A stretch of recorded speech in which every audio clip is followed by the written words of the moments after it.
A little something to uplift your spirit. Turn your radios all the way up. Roll your windows down. Can't wear me down. Yeah. I'm moving on.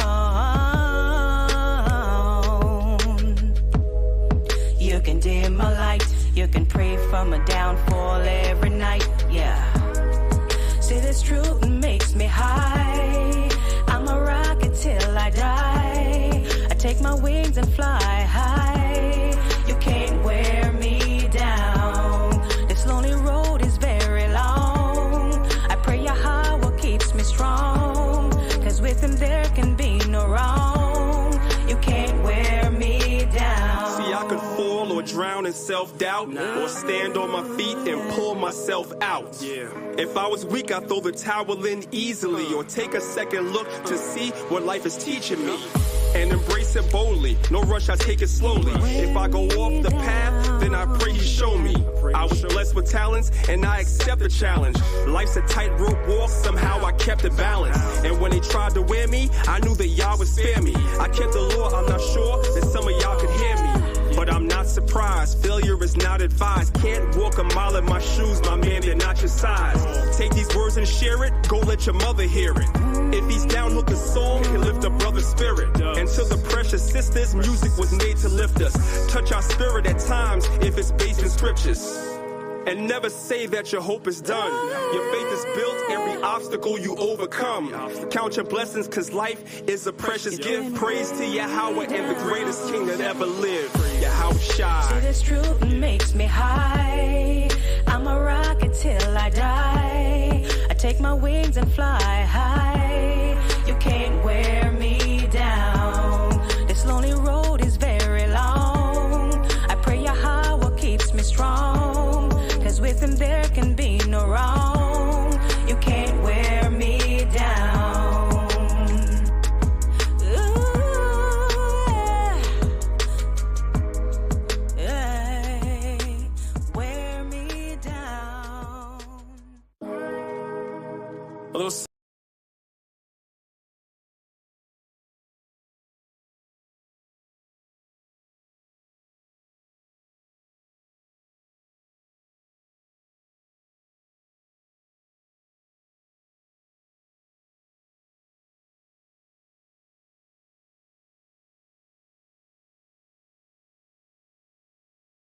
I don't believe in God.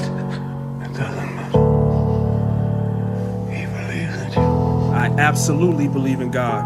Let me tell you why. True story. They say I act like my mother's son. That's what they Mount said. Vernon was the streets that I love to run. Money Found myself earned. on the wrong side of someone's gun. was tragic. Breathing hard, but I made it. Yep, damn right, I believe in God.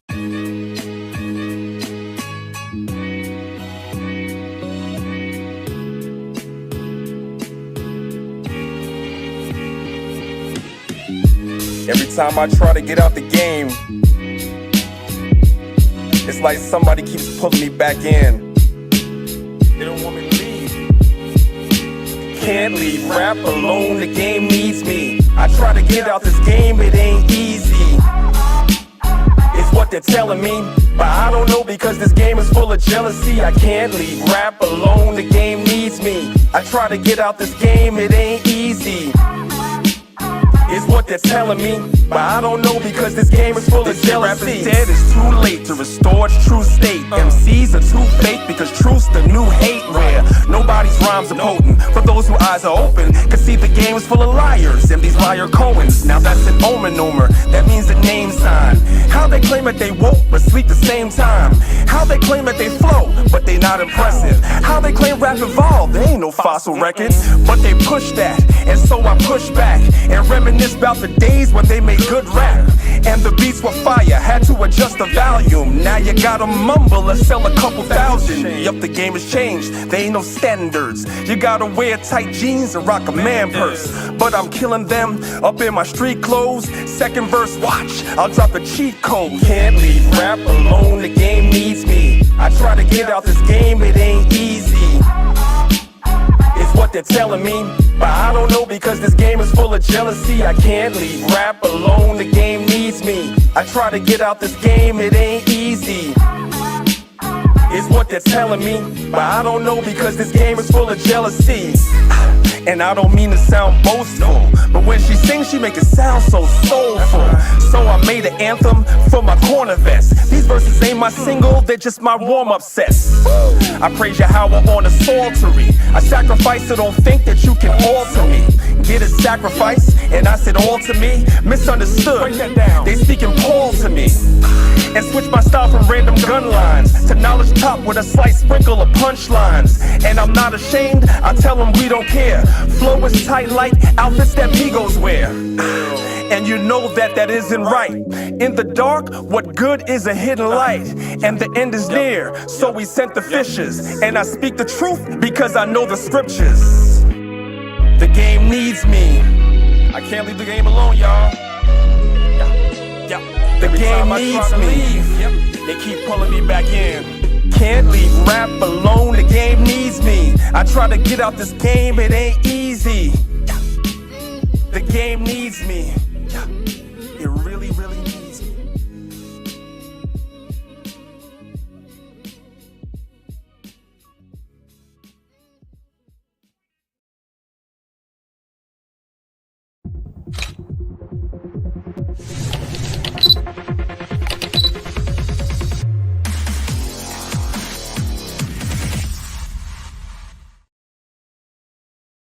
Well, all right, then. Shalom, shalom.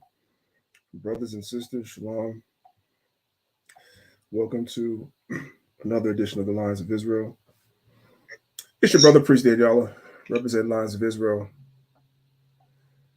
Maccabees TV. I want to say peace and blessings. I want to say shalom to everybody that's listening. Hopefully this message in this day finds everybody in good health. And relatively good health, as much as we can be in this captivity. And of course, hopefully this day catches everybody in good spirits.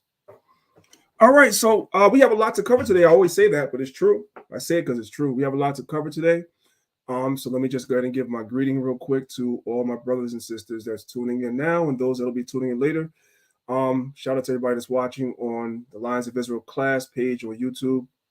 Make sure you guys like the video. Make sure you guys drop something in the chat, say shaloms, whatever you got to say.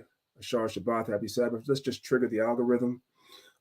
Same thing goes for my brothers and sisters that watch the video on Maccabees TV. You brothers and sisters can thank How Music because I was not doing my Sabbath classes on this channel at all. And of course, I got some counsel from one of my trusted brothers that told me that's not right. Because some people just don't subscribe to the other channel. You should be doing it on both. And so I received that counsel in the spirit that was given. And you guys have seen for the last couple of months, I've been doing my classes here too. So shout out to you. Same thing. Make sure you guys hit the like button. Make sure you guys subscribe to the channel if you're not. And of course, share this with your loved ones. This is going to be an interesting one. Some of the information here might be new to a lot of people. So, and some of it to some people is just going to refresh your memory on some things. Okay, so this might be something you'll be able to show your family members, friends, so forth and so on, that may be on the fence when it comes to the Bible because of the very things that we are going to discuss today. They might be on the fence. So we're going to help them down off the fence if it be the Most High as well. All right. Of course, Nasiah TV goes without saying. Shalom to everybody that's watching over there. Again, as always, I can't say enough. Thank you to Brother Nasiah for offering his platform to us so that we can actually broadcast into people's homes. And they might be watching something else, scrolling through the channels, looking for something else, and they come across this video, and now they're intrigued. And last but not least, my Clubhouse family, you guys already know how we do. If there's audio issues, the link is at the top of the room.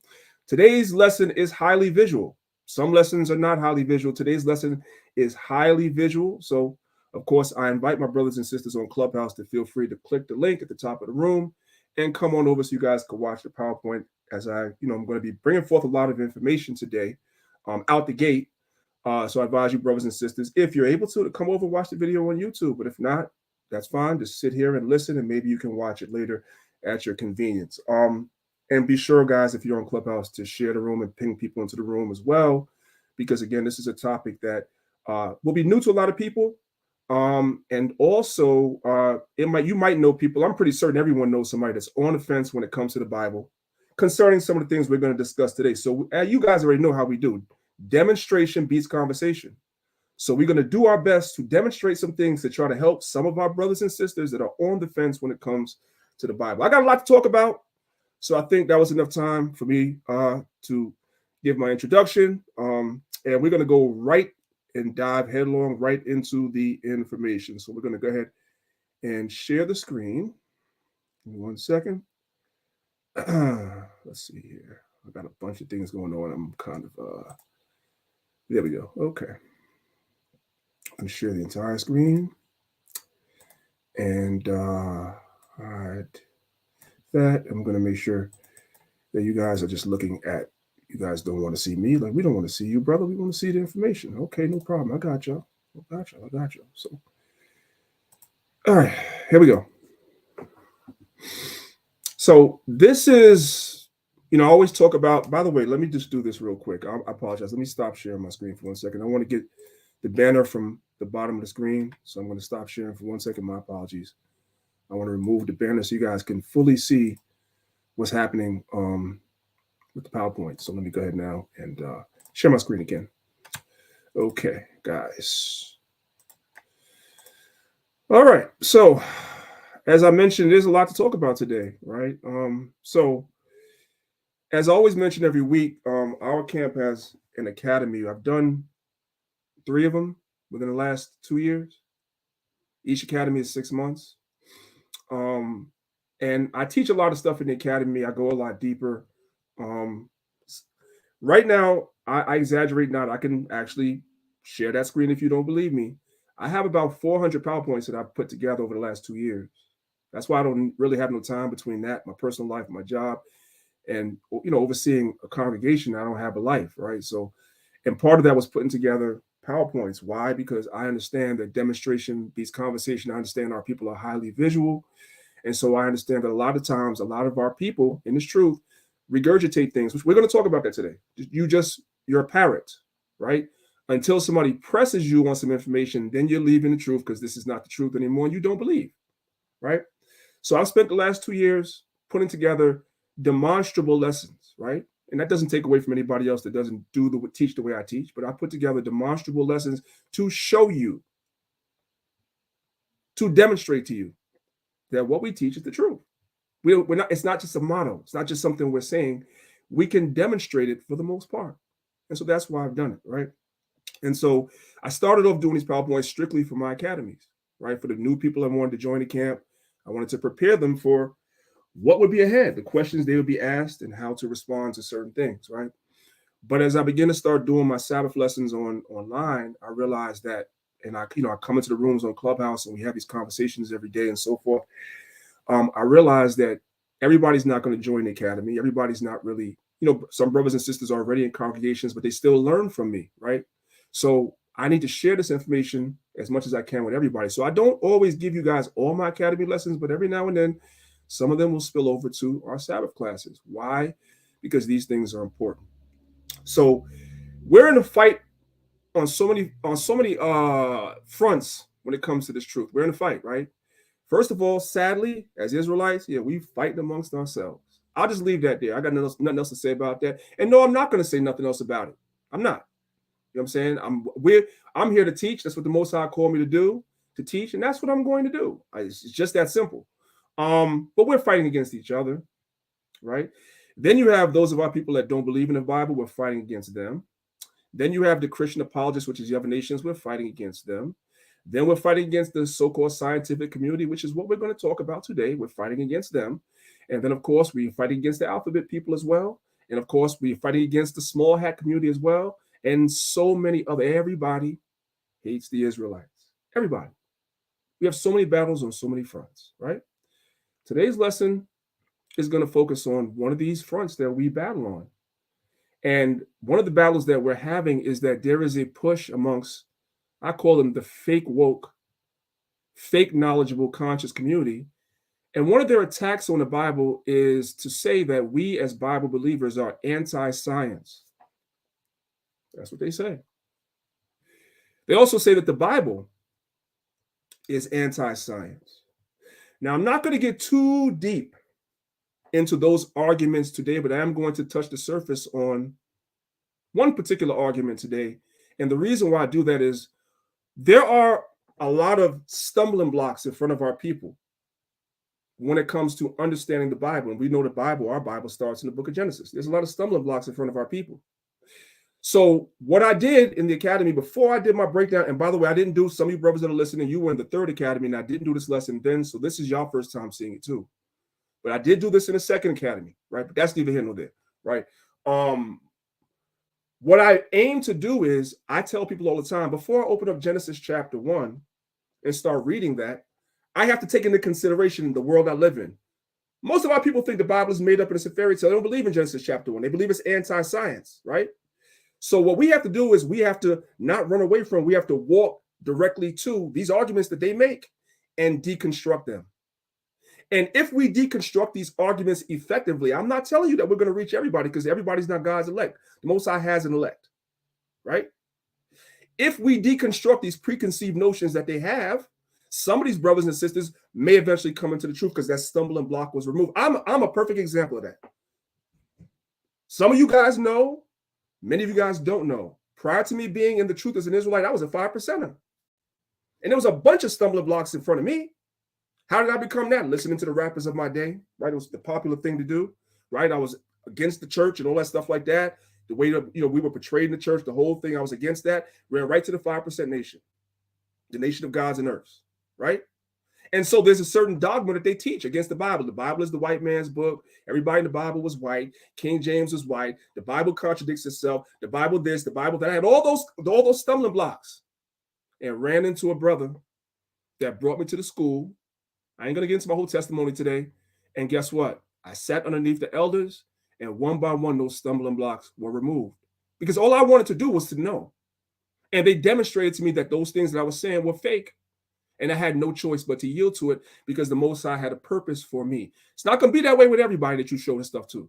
But the purpose of us doing this lesson is for those who maybe of God's elect to have stumbling blocks in front of them. The way that we had stumbling blocks before we came into the truth, is our job to present the information so God's elect can have those stumbling blocks removed and they can come into the truth. Now enough talking. Somebody's like, okay, we get it. Get into the lesson. All right, fine. All right, fine. Let's get into the PowerPoint. Again, you guys on Clubhouse, this video is highly visual. You might want to click the link at the top of the room. Okay, so the name of the lesson is called Genesis chapter 1, part 1, the preview, meaning before we get into the book of Genesis chapter 1, we got to have some conversations first. You have to have some conversations first. Let's go. Okay, let's start with the book of Hebrews chapter 11, verse 1. This is for us believers. It says, now, faith is the substance of things hoped for, the evidence of things not seen. That's very important. The evidence of things not seen. We're going to come back to that shortly. Let's keep reading. For by it, the elders obtained a good report. Through faith, we understand that the worlds were framed by the words of God, so that things which are seen were not made of things which do appear. Now, did we observe the creation? Any of us walking the earth today? Is anybody on the earth today 6, 7, 8, 9, 10, 12,000 years old? No. Did we see it happen? No. But we believe the things that are written in the scriptures through faith. Now let's read what's on the left-hand side of the screen. The most basic principle of our scriptures is faith. Faith has been a necessary requirement from the beginning of time. However, and this is where some of us believers, this is where we go wrong. Faith does not require ignorance on a matter. And your forefather Sirach told you that. How many of us Israelites listen to that? It does not require you to be ignorant on a matter. The Most High gave us the ability to go back and observe certain things within his creation that we could see right now that lend credibility to the story of the creation in the scriptures. We have the ability to do that. There's evidences out there to do that.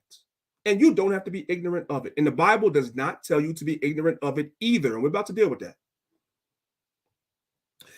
We did not witness the creation, but through study of the creation itself bears witness in itself of a creator.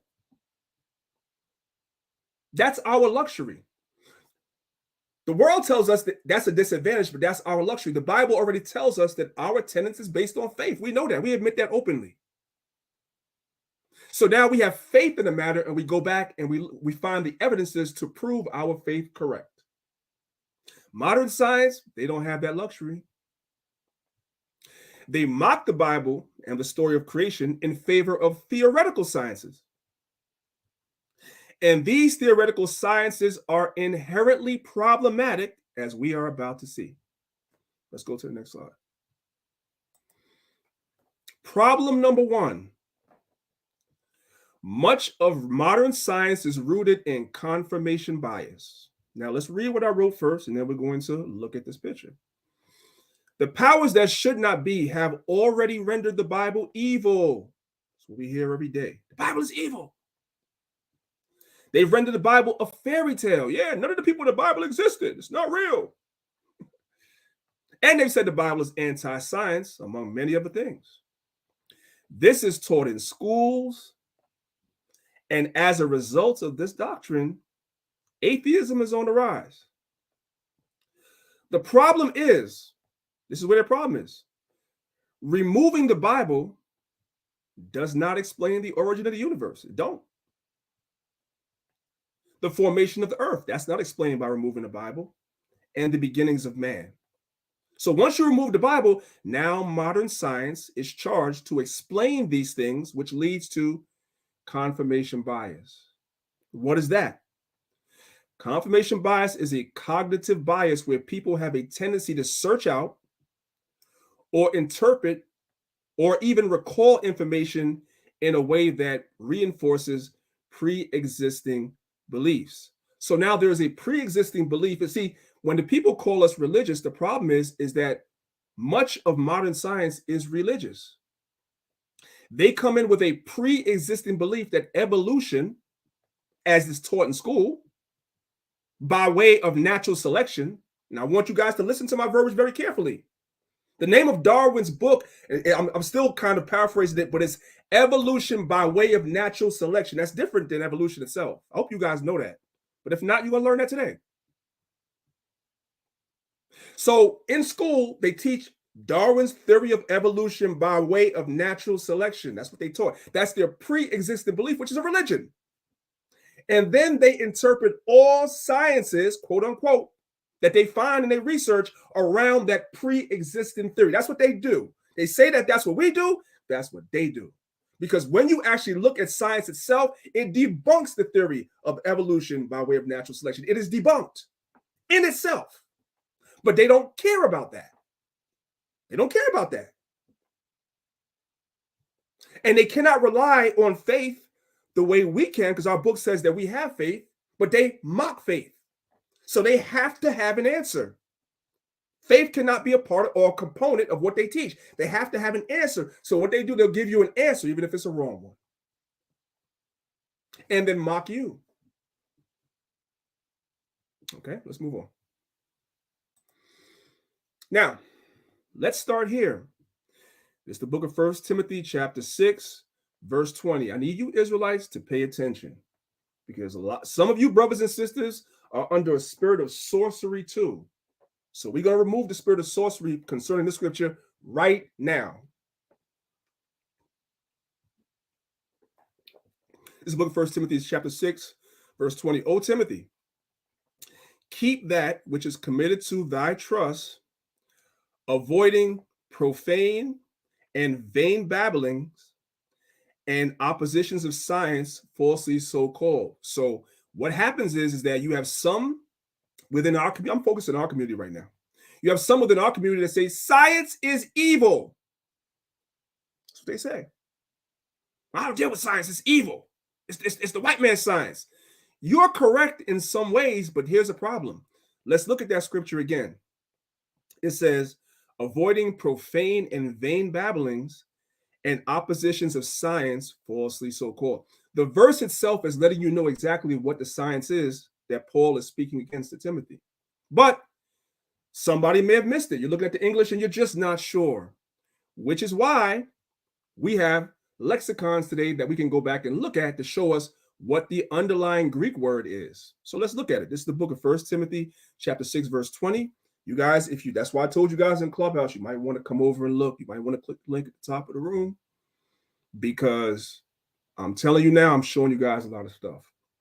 When you look at your screen, the word there for science in the Greek manuscripts that our English Bible comes from is the word gnosis. Gnosis. That's the underlying word. Is that dealing with modern science today or something else? Well, let's find out. First, let's look at the outline of biblical usage, right? And you guys will see that the word gnosis is translated right there. It's on your screen in the King James Bible as knowledge 28 times. The word gnosis means knowledge. The word gnosis means knowledge. Now let's go back and let's look at 1 Timothy chapter 6, verse 20 again. What does it say? O Timothy, keep that which is committed to thy trust, avoiding profane and vain babblings. What is the profane and vain babblings? Things that are opposite to what Christ taught and what Paul taught. And what was going on is that Timothy, when you start from 1 Timothy chapter 1, verse 1, Paul left Timothy in Ephesus to put the church in order. And one of the things that was going on was there was a lot of vain and profane babbling that was going on in Ephesus.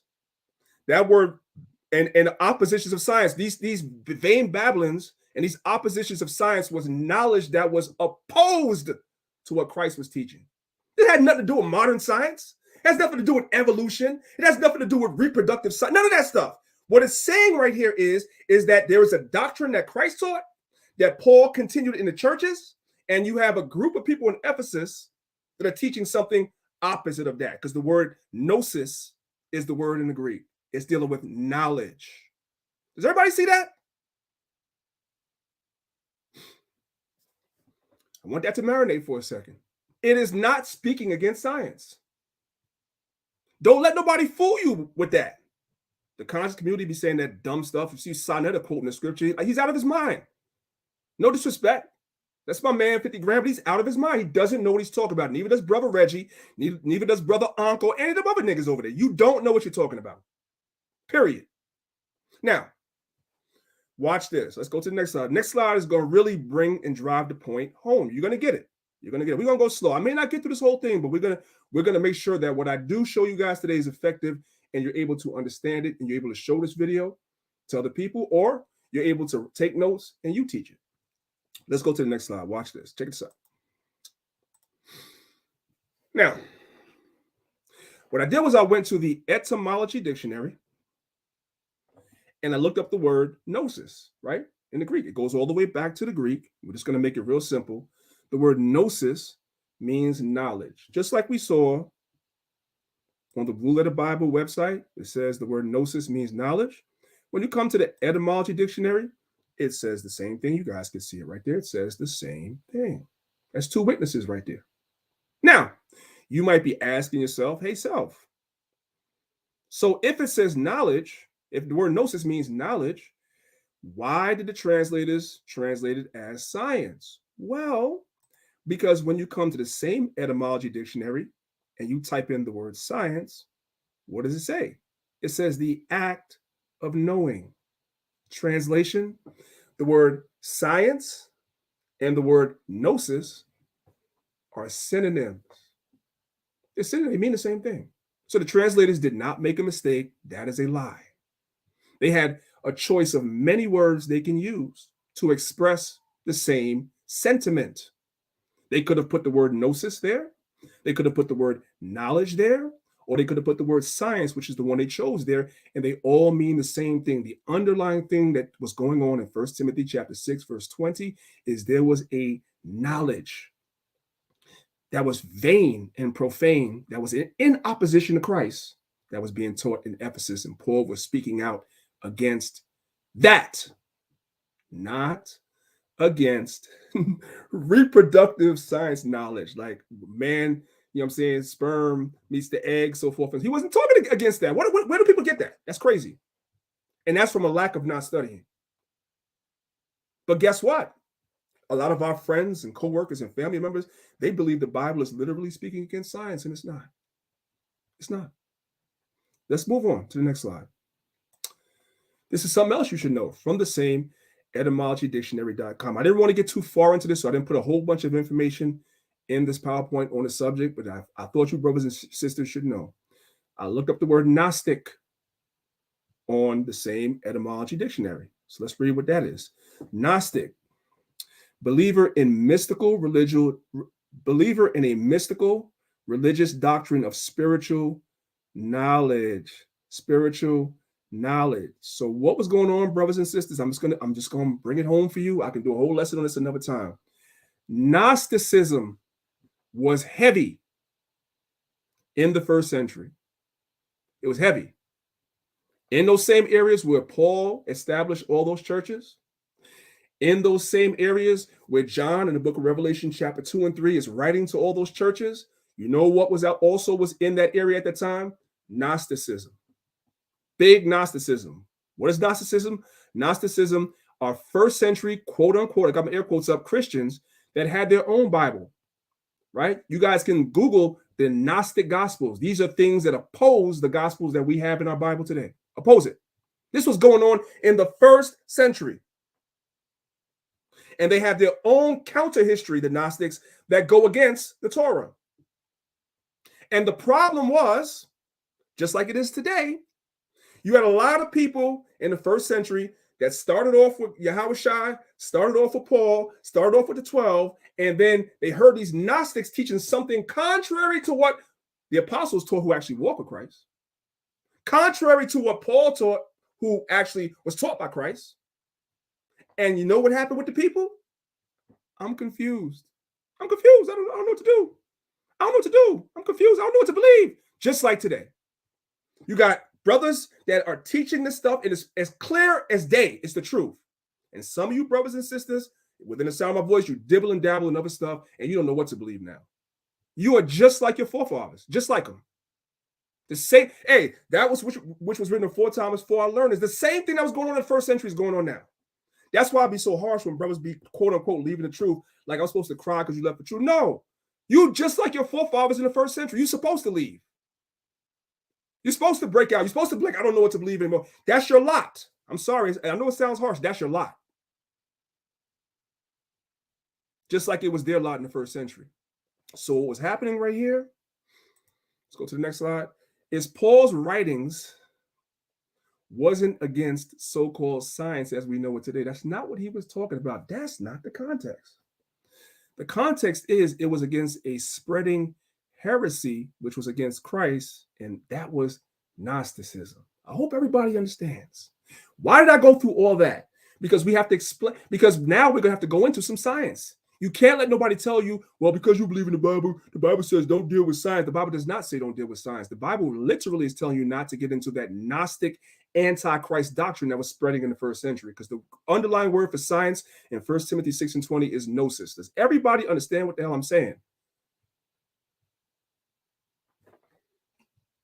I hope so. If not, you might want to rewind this video when it's done and watch it again, because we're moving on. Okay.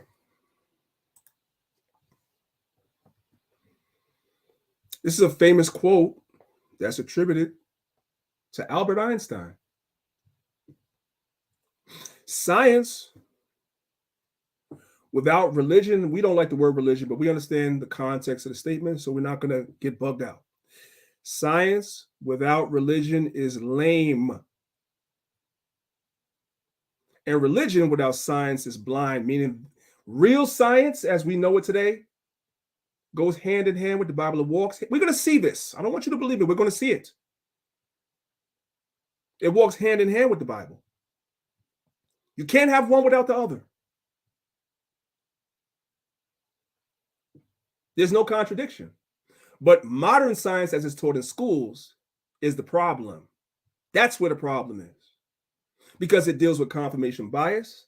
And when the evidence shows that modern science is wrong, as in the case of evolution by way of natural selection, they don't give a damn. They still teach it to your children anyway. Okay, let's move on. This is a good book, guys. It's a good book. You guys can go on Amazon if you want, and you could grab this book. Very, very good book, written by a PhD. Because I ain't got a PhD. I ain't got a master's. Damn it, y'all. I don't have a bachelor's. So please don't listen to me. I don't know a damn thing, according to the world.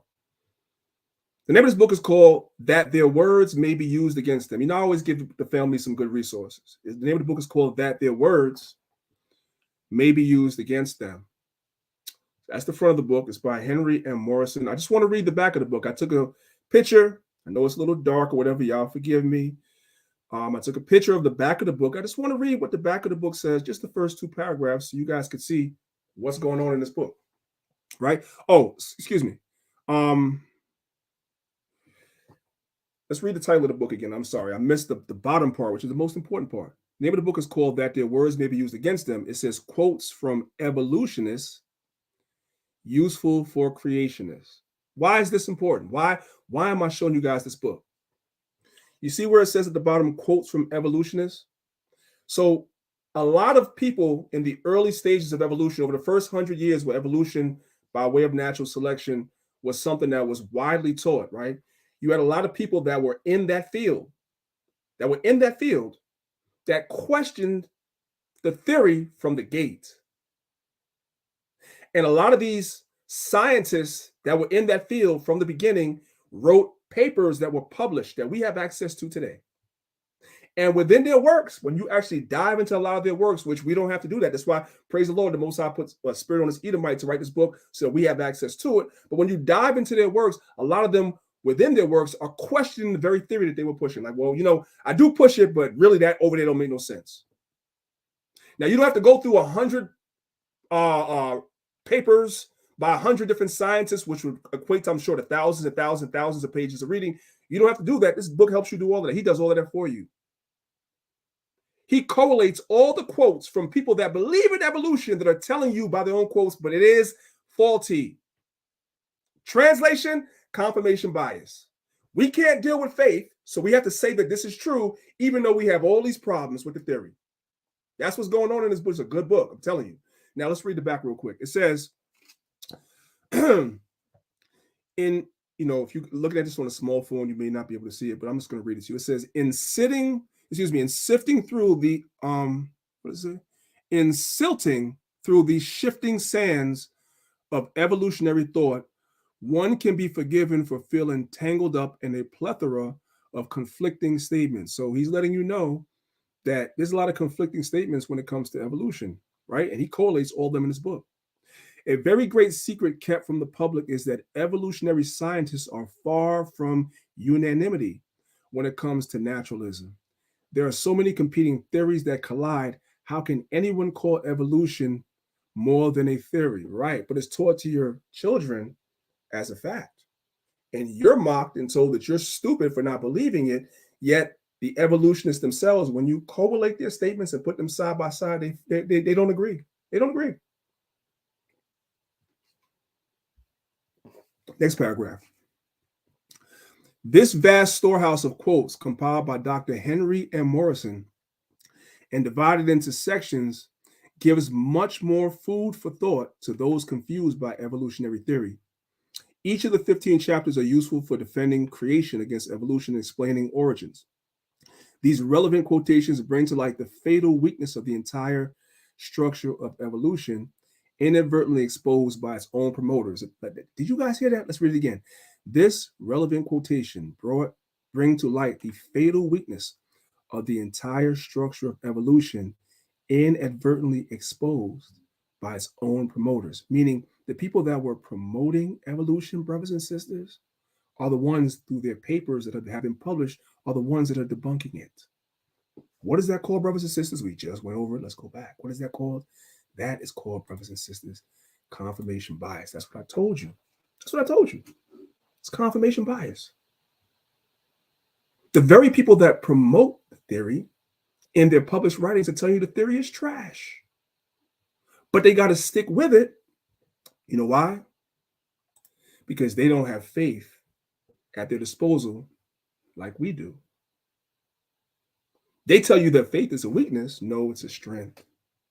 Because now you don't have to have all these conflicting statements that argue with each other from the very people that are supposed to be promoting the theory. Hope everybody understands and sees what I'm showing you. Let's move on. So, my sister here has a question. She says, I always heard that if you believe in the Bible, you can't believe in science. I'm confused.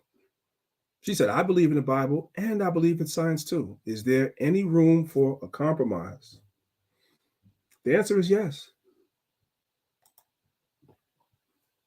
See, Israelites understood science too. Watch this. This is the book of Daniel, chapter 1. We're going to read verses 3 and 4. It says, and the king spake unto Ashpenaz, the master of his eunuchs, that he should bring certain of the children of Israel and of the king's seed and of the princes, children in whom was no blemish, but well favored, excuse me, and skillful in all wisdom, and cunning in knowledge and science. Daniel was amongst these children, as we know. But let's look up that word science in the Hebrew, because we saw it already in the Greek. It's gnosis. But what's the word here in Daniel chapter 1, verse 4 in Hebrew? Well, we look at the Hebrew word. The Hebrew word is madai, or as they say in the modern Hebrew, madah. And when you come down and you look at the definition of what the word madai means, it means knowledge. It's knowledge. That's it. To know things. That's it. That's it. It's literally the same definition as in the New Testament. It's okay to know things. Okay? So no, the Bible never spoke against knowing things. It's what you know and you promote that becomes the problem. Are you promoting a theory that you know is problematic like the evolutionists are doing? Or are you promoting the truth? That's the question. That's where the demarcation line is, brothers and sisters. Let's move on. And by the way, just so we're clear, Daniel was not a white man, right? On one side of your screen, you guys can look at these are the Russian icons real quick. Daniel was a black man. That's from the Moscow school in Russia. That's the prophet Daniel. And on the right-hand side of your screen, brothers and sisters, that is from the Russian Orthodox Cathedral of St. Matthew. And you guys can both see the images. Same thing. Daniel, black, right here, the hat on his head. And in the fiery furnace are the three Hebrew boys, Shadrach, Meshach, and Abednego, and they're all black.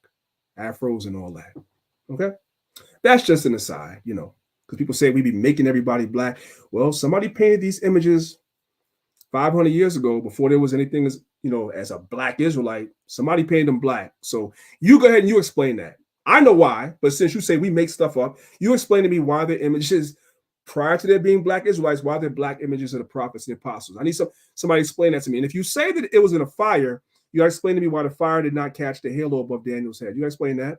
And why his garment is still red. You got to explain that. And why the edges of his hat that he's wearing is still a gold color. You got to explain. Why didn't the fire catch none of that? That's just the dumbest thing ever. Let's move on, though. Let's move on. We're not talking about this today. Okay. So, again, there's no conflict with science whatsoever because science just means knowledge. The Hebrew word is madai. Okay, let's move on. We understand that. Now, let's go to our forefather Solomon. Now that we know that the word knowledge is madai, what type of knowledge did King Solomon have? This is the book of Wisdom of Solomon, chapter 7. And we're going to pick it up from verse number 17. Right? And by the way, before we do that, let's look at the image that we have right there. There's an altarpiece in Spain today that goes back over 500 years. It's called La Maestra. That's what it's called. And on that altarpiece is an image of King Solomon, which you guys are looking at. And you just look at the scroll he's holding and look at his face, look at the crown and look at his face and his hands. And you tell me. So we saw Russia. Now we see Spain. Somebody got to explain this black image too.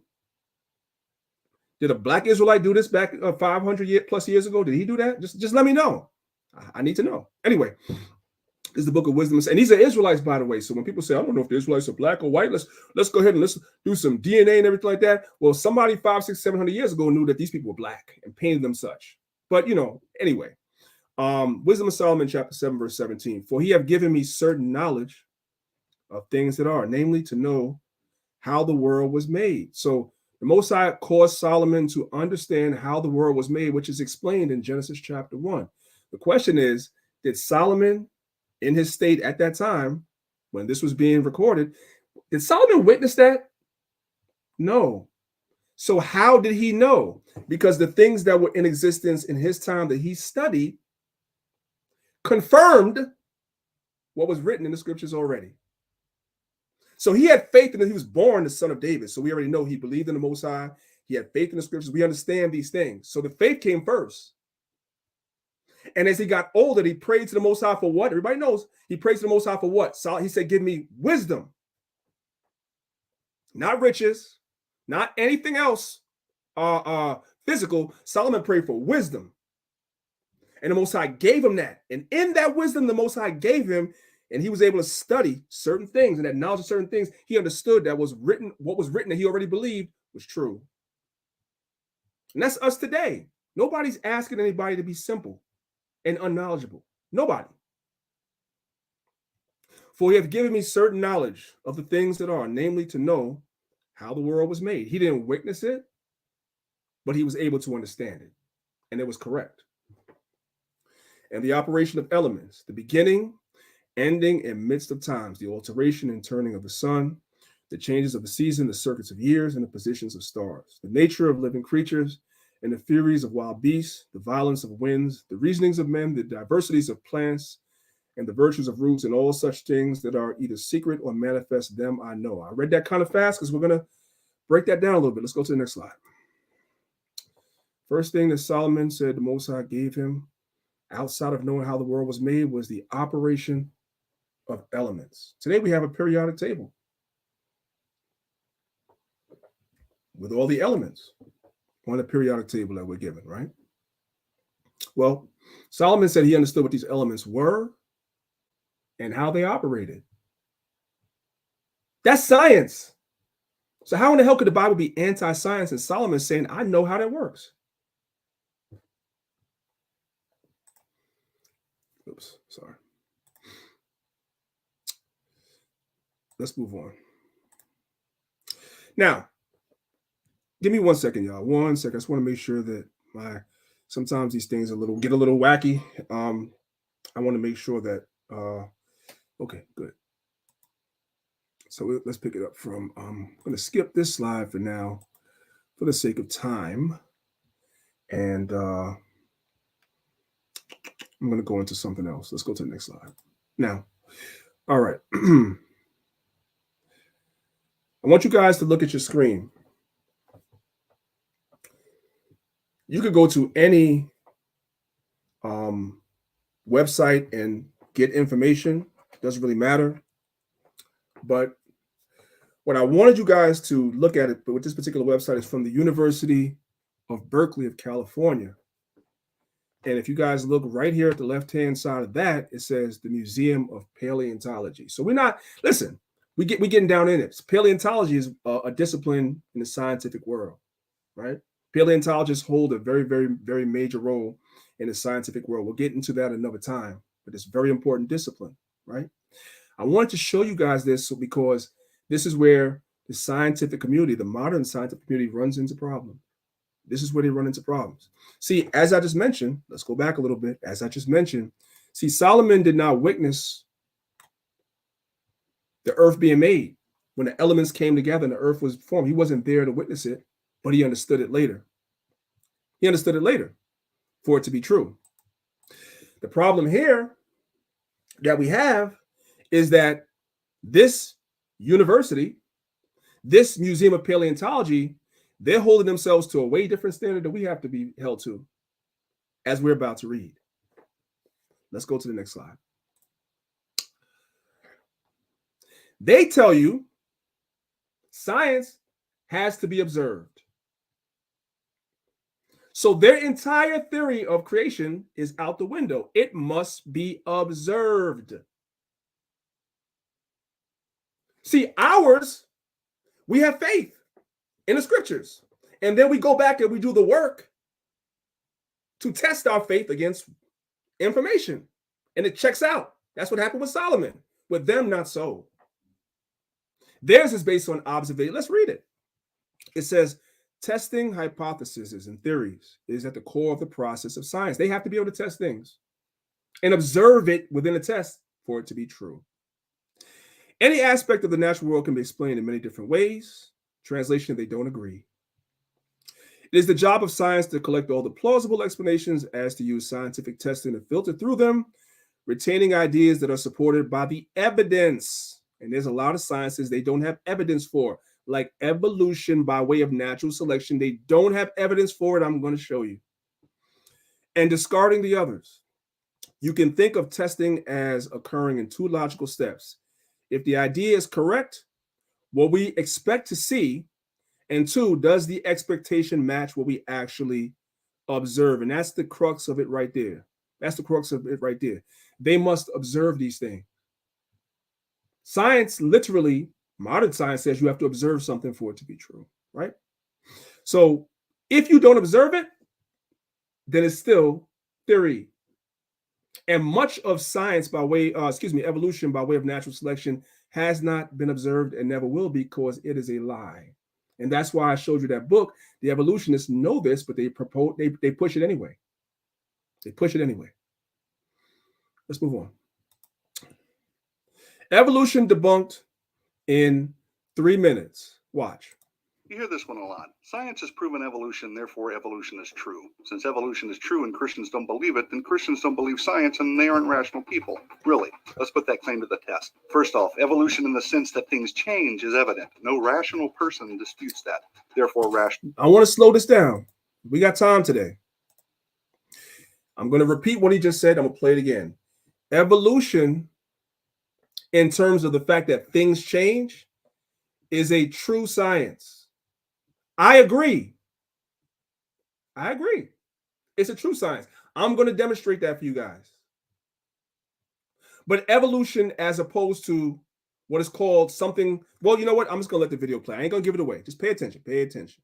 Yes. First off, evolution in the sense that things change is evident. No rational person disputes that.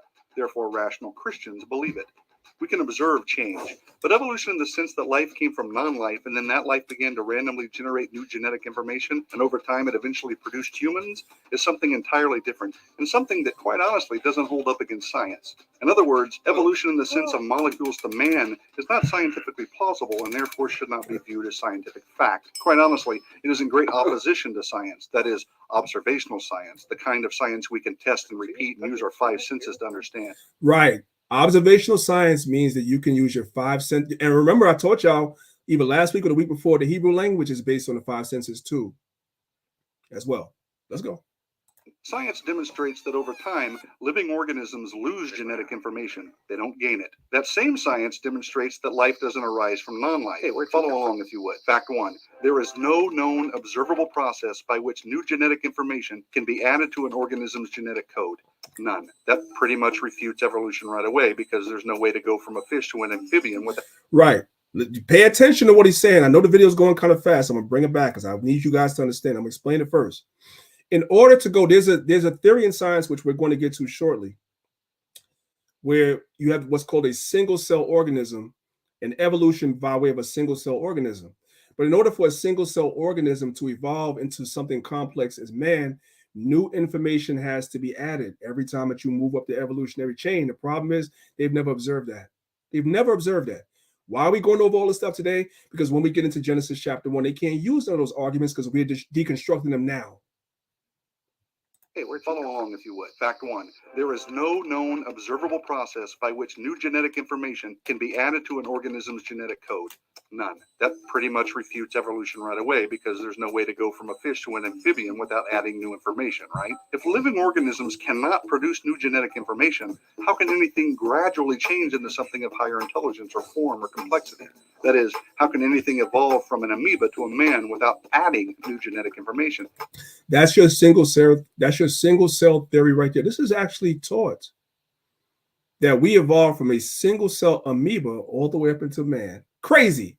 Let's go. The answer, of course, is that it can't, plain and simple. Now, some have speculated and they've imagined all kinds of things, and they brought in artists to produce creative renderings based on guesses, and they have been Okay. I know I keep stopping the guys. It's okay, because he's preparing you for something. man without adding new genetic information. The answer, of course, is that it can't, plain and simple. Now, watch this. I want you guys to pay attention. I'm going to give it to you so that it doesn't slip by, so you guys are ready for it. He's going to tell you artists have come along within the last 200 years and sketch certain things that are taught to your children that were fake. I'm going to show you. Watch. Now, some have speculated and they've imagined all kinds of things, and they brought in artists to produce creative renderings based on guesses, and they have been successful in telling a very convincing story that humans evolved from ape-like creatures. But those are just drawings, people. They're just stories. Right. They're just drawings. I'm going to show you. But what we really observe is humans are humans and apes are apes. Now, if fact one buried evolutionary thinking deep into the Precambrian soil, this next fact, fact two, tosses so much sediment on it that not even the greatest team of paleontologists with the latest subterranean gizmo could dig up the remains. Check this out. Never, again, never has it been observed that life can come from non-life. So here are two major scientific evidences against evolution. I reiterate for clarity, life has never been observed to come from non-life, and there is no known observable process by which new genetic information can be added to the genetic code of an organism. So molecules to man evolution doesn't really make scientific sense. Yet we are all here, and life is all around us in various forms. Although evolution cannot account for this, the Bible can. The Bible reveals that the all-powerful, all-knowing, supernatural God created the heavens and the earth out of nothing, and all life according to its kinds, that is, each with its own set of genetic information. So, again, what the Bible reveals makes sense of what we see and understand. Evolution does not. Enough said. And that's the point I was trying to make. What the Bible says, we understand now by just looking at the information, and we can realize that the theory of evolution by way of natural selection is trash. You coming from a single cell amoeba to man is trash, because how do you create all this new genetic information? How do you do that? You can't. You can't. Science itself tells you you can't. And these are the problems that the evolutionists were having amongst themselves. Like, wait a minute, but how? But you know what? Who cares how? Put it in the children's books and teach it to them. And then we get to this devil right here. Remember the video we just watched? He was talking about artists that were brought in to draw things. We're going to read it. We're going to talk about that now. This man introduced one of the biggest pseudosciences that we have today. Anybody know who this guy is? I'm not looking at the chat. I'm not going to come out the PowerPoint to see who gets the right answer. But I'm going to give you guys this on YouTube. Anybody that's listening within the sound of my voice is on YouTube. Who knows who this guy is? If you know who this guy is, put his name in the chat. Let me see who knows. Does anybody know who this guy is? Holding the skull in his hands, damn Grim Reaper. Does anybody know who that guy is? His information is taught to children still today. Hey, y'all, you go to some of these schools that are like have bad budgets, right? Like in our communities, some of the textbooks in our children's schools are like 50, 60 years old. So unfortunately, what's actually in these textbooks comes from this guy. And these things have been roundly and soundly debunked. Yet, your children are still taught this stuff anyway. Because it's all about indoctrinating. The educational system is about indoctrinating your children. And that's why when you graduate from a 12th grade, you get a degree, which goes into masonry. But that's another subject. Then you go to college and you get a degree, which is all goes into masonry and stuff. It's about indoctrination. It ain't about education at all. Did anybody get the right answer yet as to who this guy is? I'm wondering. I'm not going to look at it. I'm just wondering. All right. The bell went off. Time is up. Let's go. This guy's name is Ernst Haeckel. Ernst Haeckel. He was one of the biggest proponents of what the video was just teaching us. And this is a rendering of that teaching. The single cell evolutionary theory, which is anti-biblical. It's anti-Bible. You have the single cell that evolves through all these different stages. And the last stage is Homo sapien, as they call it, or man, right? Except science teaches us that you cannot have something as simple as a single cell organism that takes on new genetic information and evolves into man. That is impossible. I don't have this in this particular presentation, but mutations within cells have to take place. Mutations are usually not beneficial. They're usually detrimental. When cells mutate, that's usually a bad thing, not a good thing. 8 to 9 out of 10 times. So to believe in single cell evolution from a single cell organism to man means that you believe that all the mutations that take place in cells are all positive and beneficial. That's impossible. It's impossible. Just by understanding what mutations are. When you have cancerous cells, those are mutations in your cell. Those are detrimental, not beneficial. This is impossible, but the Bible already told you that. Book of 1 Corinthians chapter 15, verse 38 to 40. But God giveth it a body as it had pleased him, to every seed his own body.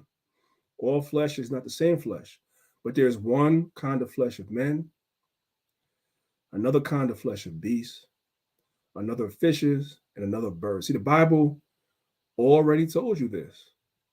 Before the theory of evolution, before Ernst Haeckel and his like came about, the Bible already told you this. They said, to hell with the Bible. To hell with that. We have our own theory. And this is what we're going to teach. But as time has progressed and people are going back and looking at the work of guys like this, it doesn't stand up. It doesn't stand up. Let's move on. So we have a little article here that we have to read, guys. It says, please read me. So we're going to go ahead and read this article because this information I'm presenting is new to some people. Let me just do a time check, make sure that I'm okay for time. I'm okay for time right now. We're doing good. All praises. So we're going to go ahead. And I believe, if I'm not mistaken, I already have the video already up for you guys. Oh, yeah, I do. I sure do. Isn't that right? Sure do. Okay. I'm introducing you guys to Ernst Haeckel, who is a fraud, and everybody knows it. Everyone knows it. Let's read about Ernst Haeckel. And why am I going through this? Because the guy in the video, he was talking and he's saying a lot of things, but you didn't know what he was talking about when he said, and the artist came forward and drew some pictures that kind of lend credence to the theory of evolution. But when you actually look at the work, it was trash. You may not have known what they were talking about. I'm going to show you. It's Ernst Haeckel. It's him. Let's read about him. This, by the way, so you guys know what you're looking at.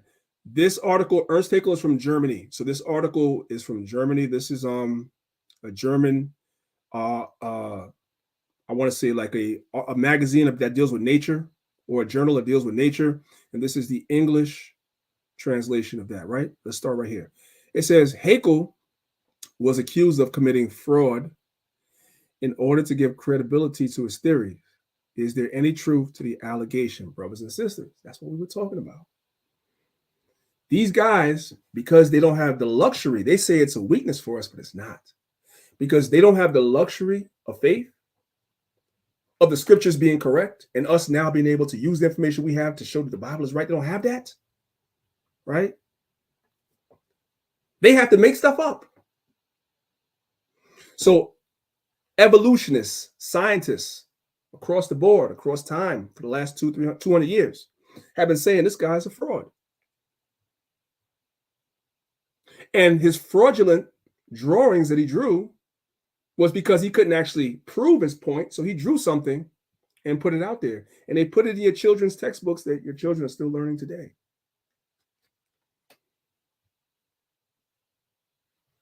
Let's read.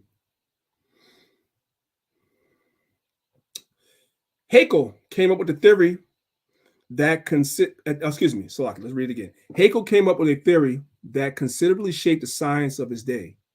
He called his theory the biogenetic law, also known under the catchphrase ontogeny recapitulates phylogeny. Ontogeny recapitulates phylogeny. I know that's all some Latin mumbo jumbo, but I'm gonna tell you guys a secret. Those of you that have been following me for the last 10 years know I had to put the conscious community over my knee and give them a spanking, specifically Reggie and Shaka, on this topic, right? And Ankh on this topic, because They had what's called an evolutionary conference. They had an evolutionary conference. Let me hold on a second, y'all. Let me come out. Let me stop for a second. We all right. We got time. Let me see if I can find the video. Let me see if I can find not the video, but the flyer, right? And I went crazy when I saw the flyers. These guys don't know what they're talking about. Let me see something. I might not be able to find it, so we're gonna go back to the article if I can't find it. But I want to see if I can find it because I did a video and it was so bad. Here it is. Yup. Oh, praises. Yeah, I'm gonna go ahead and share. Hitting that right. I'm gonna go ahead and share my screen. Yeah, God is good. Wait. Hold on a second now. Oh, you know what? Hold on now. I don't even have to do that. Hold on a second now. Yeah, I'm gonna go ahead and share my screen. All praise to the Most High. God is good. Hey, watch this. Watch this. This is when I'll be in my bag. Sometimes I'll be, you know what I'm saying, I'll be ready to because these guys talk a lot of stuff, right? And I don't say a lot, but when I come out, when I'm quiet, it's usually because I'm studying you, and I'm gonna get you in a minute, right? So look at this right here, real quick, right? So these guys did something called an evolution conference. You guys see that? Right, so they did an evolution conference, right? So, like I said, some of y'all wasn't watching me 10 years ago, so you don't remember this. But well, not 10 years ago, it's about now 8 years ago, right? Some of y'all, you know, saying I just learned about you in Clubhouse, I just learned about you recently, but I always go in, right? So these guys did this thing years ago, right? And so I watched it and I did a whole video. Of course, I laid in the cut, I did a whole video debunking what they were saying, but what I'm going into today. And it was so bad. Sonetta called me and told me it was behind the scenes, it wasn't on camera. Reggie and Shaka were fighting based on what I did. Because I went and I was chopping these guys up with this information because it's trash. It's trash. Okay. Enough about that. Let's come back to hold on a second now. Where am I? I'm confused myself. Let's come back to this article right here. So there's something called ontogeny recapitulates phylogeny. These guys didn't study what this was. They didn't study it. I did.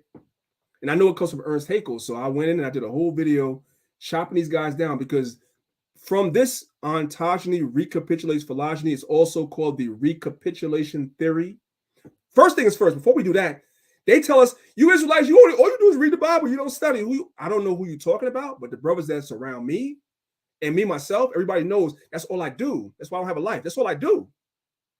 So I'm not only going to tell you what it is, I'm going to tell you the name of it, where it comes from, and who came up with it. How about that? It's called ontogeny recapitulates phylogeny. It's also called the recapitulation theory. It comes from Ernst Haeckel. This devil right here on your screen. Okay. Now that we got that out the way, and by the way, real quick, let's that's why you guys have to be looking at the PowerPoint on Clubhouse, right? I'm hovering over this image they have right here, right? You guys see what it says right there? It says Haeckel's textbook illustration. These are his embryo illustrations as taken from his 1868 book that he wrote. I can't read German, so I don't know what the hell that says, right? It's ontogeny recapitulates phylogeny, right? Now let's keep reading. His idea was that the development of individual embryos, i.e. ontogeny, goes through the same stages as the history of species, which is phylogeny. This intricate relationship between the individual and his species would reveal the interconnectedness of all life on planet Earth. Let me break that down because somebody doesn't quite understand what it is that I'm trying to explain to you. Ernst Haeckel faked some drawings and he drew embryos. And what he did in his embryos was he made all the embryos look alike and said, see, this proves evolution because all the embryos at a particular stage in the development in the womb, whether it be of animals, whether it be of humans, all these embryos look the same, which proves evolution is all interconnected. You guys see what I'm showing you right here? It's fake. It's fake. He faked that. He drew that and it was fake. Hope you guys understand that. I was going to read more of this article, but I really don't want to. There's much more to get into, so I'm going to come back to the PowerPoint. Right? Real quick, before I do that, I'm going to stop. No, you know what? I'm not going to stop. Let's come back to the PowerPoint. We're just going to keep going.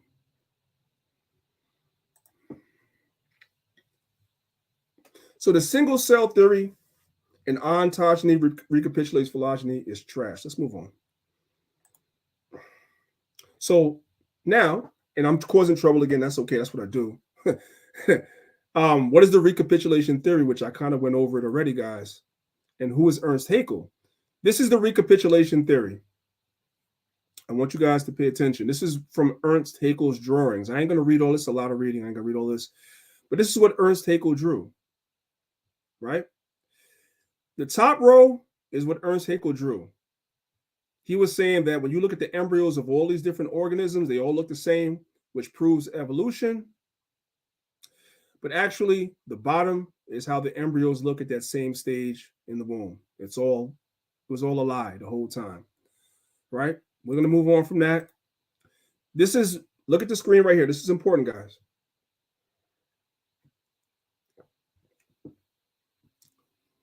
Again, at the top of the screen, this is Ernst Haeckel's fakes that he drew.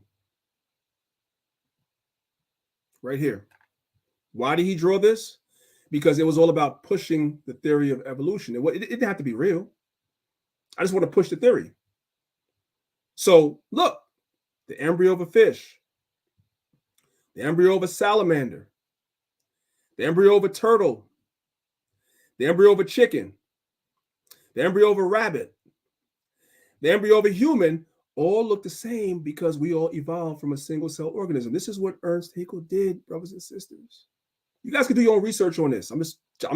All I'm doing is I'm setting the table and I'm serving you guys the food. Y'all got to go eat. I can't give you everything. If you guys want me to do a whole PowerPoint on evolution and really go, I'll go into it. I'm setting the table and I'm putting the food on the table. You guys got to serve your own food and put it on your plate. This is what Ernst Haeckel did. However, through the use of technology, they were able to go in and take pictures of embryos in all these same species. And what did they find when they actually were able to go into and look at the species of these pregnant species, right? What did they find out? The embryos at the bottom, this is actually how they look under microscopic images. They don't look alike at all. You guys see that? At all. At all. So the theory of the recapitulation or ontogeny recapitulates phylogeny is a lie. This is what I was teaching you from the beginning of the lesson. They will go at any length to push evolution. Damn be the facts. That's what they've been doing. So we're going through all these because these are the stumbling blocks that's in place of people that's on the fence. Let's keep going. Now, this part of the lesson is going to be review for some and new to others. I need everybody from this point of the PowerPoint to pay attention. Did you know that there's two types of evolutions that's spoke about in science? One is called microevolution and one is called macro. Do you guys know that? If you've been on Clubhouse, you've been hearing me a few months ago arguing with people over this. What is microevolution? Survival through the inheritance of favorable characteristics. In other words, a single cell organism taking on more genetic code, which the video showed us, that's impossible. That's a lie. What else does microevolution need? It needs mutations in cells that are beneficial, meaning it makes the outcome is better than what you were before. Mutations don't do that. They don't. Mutations are usually harmful on a cellular level. They're usually harmful. And then, of course, there's natural selection, right? That's microevolution. Macroevolution is something different. That might be a new word for some of you guys. It's the progression of biodiversity through geological time, aka speciation or extinction. Now we're getting deep. Dick Gregory's like, what is this about? What's this?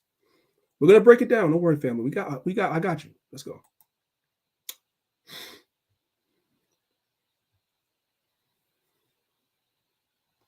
Let's come back. So you have microevolution and macroevolution, right? Real quick. Just give me 1 second. Mistakes in here, don't worry about it. We build it as we fly. All right. Okay. Oh, excuse me. Hold on a second. All right, let's go ahead. Right. Now, there's something called speciation. Now, I ain't going to get too deep into this. I'm going to kind of probably speed through some of this for now. There's something called speciation. Speciation helps us understand the story of Noah's Ark a little better. This is where it's going to get it's going to get deep, brothers and sisters. But I'm telling you, what I said at the beginning of the lesson, I have to go through this because these things exist in the real world where you dwell. And you're going to have to give an answer. You ain't going to be able to tap dance. You're not going to be able to do the Michael Jackson moonwalk. You are going to have to answer people about stuff like this. The answer to these questions, the difference between macroevolution and microevolution, is what helps you answer the story of Noah's Ark. And this is the crux of why I'm doing this lesson before we go through Genesis chapter 1.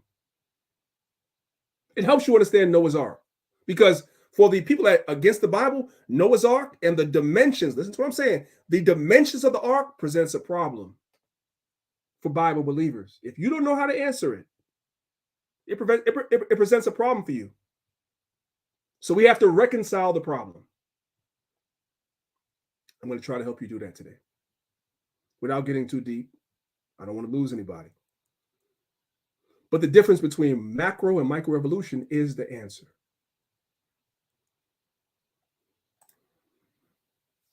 Now watch this. This is the book of Genesis chapter 7, verses 13 through 14. Before we read that, I want you guys to look at the picture that's on the left-hand side of your screen. I want you guys to soak this in for a second. Where did you get this picture, Priest? I got this picture from Instagram, which means that it's circulating everywhere, which means that it's a question or something that people are pushing that's anti-Bible.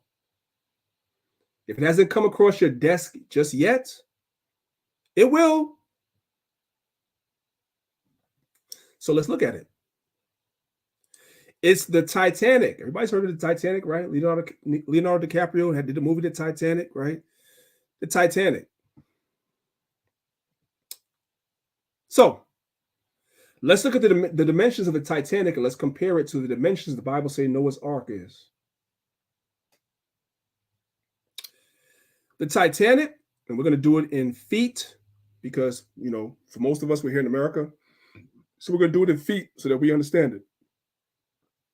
The Titanic, according to its dimensions, as it's mentioned, was 175 feet high. According to the Bible, Noah's Ark was only 45 feet high.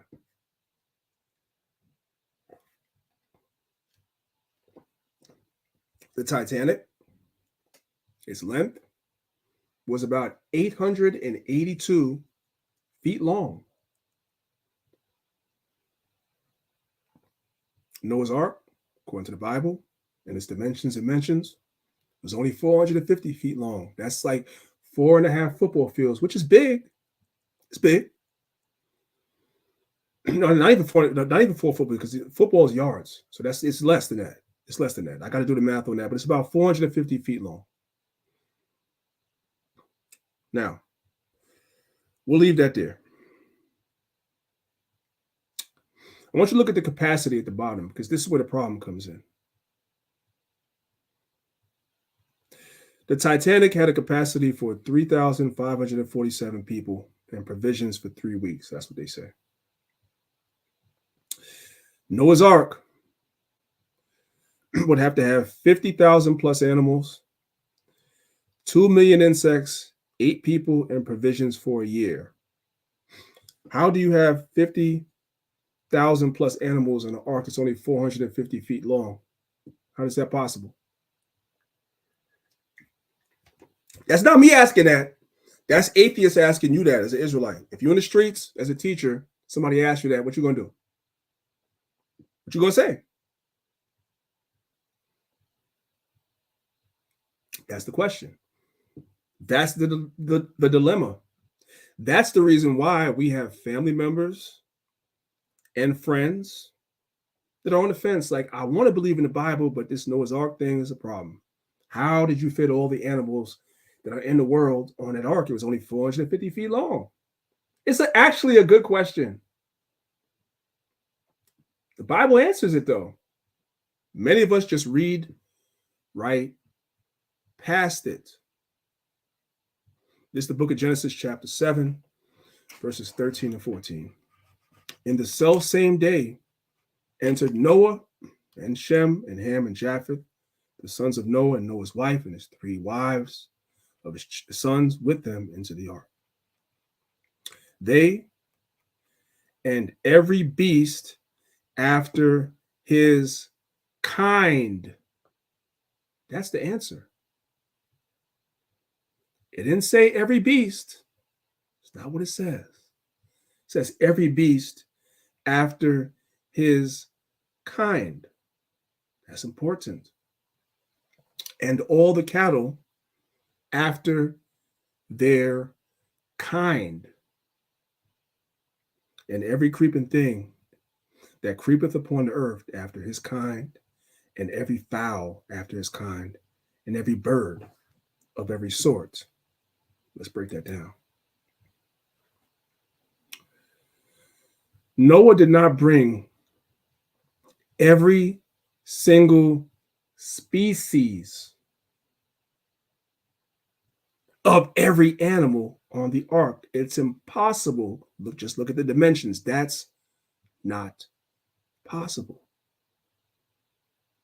He brought the kind, aka the archetype. After the flood, through the process of speciation, which we do that today with dogs, we breed them. That's why we have species of dogs today that didn't exist in antiquity, because we breed them and create different species. We do it with cats, we do it with chickens, we do it with pigs and everything else. The swine is not the same as the pig that you have on the farm today. The pig on a farm today is a different species, a domesticated species of the swine. The chicken you have today is a domesticated species created by man of another bird. I hope I'm not losing y'all. This is the answer to the people that's on the fence. The Bible does not tell you Noah brought every single species. It doesn't say that. It says after his kind. That's the archetype. In the beginning, the Most High created the archetype of all these animals. And then through a period of through a process of speciation, whether it happens naturally or whether man intervenes, you have other species that are created. But when the Most High was going to destroy the earth, the Most High had Noah bring on the species or the kind, the archetype of each animal, not every single species of every single animal. That's impossible based on the dimensions of the ark. And the Bible tells you that's why it says after his kind. It's right there.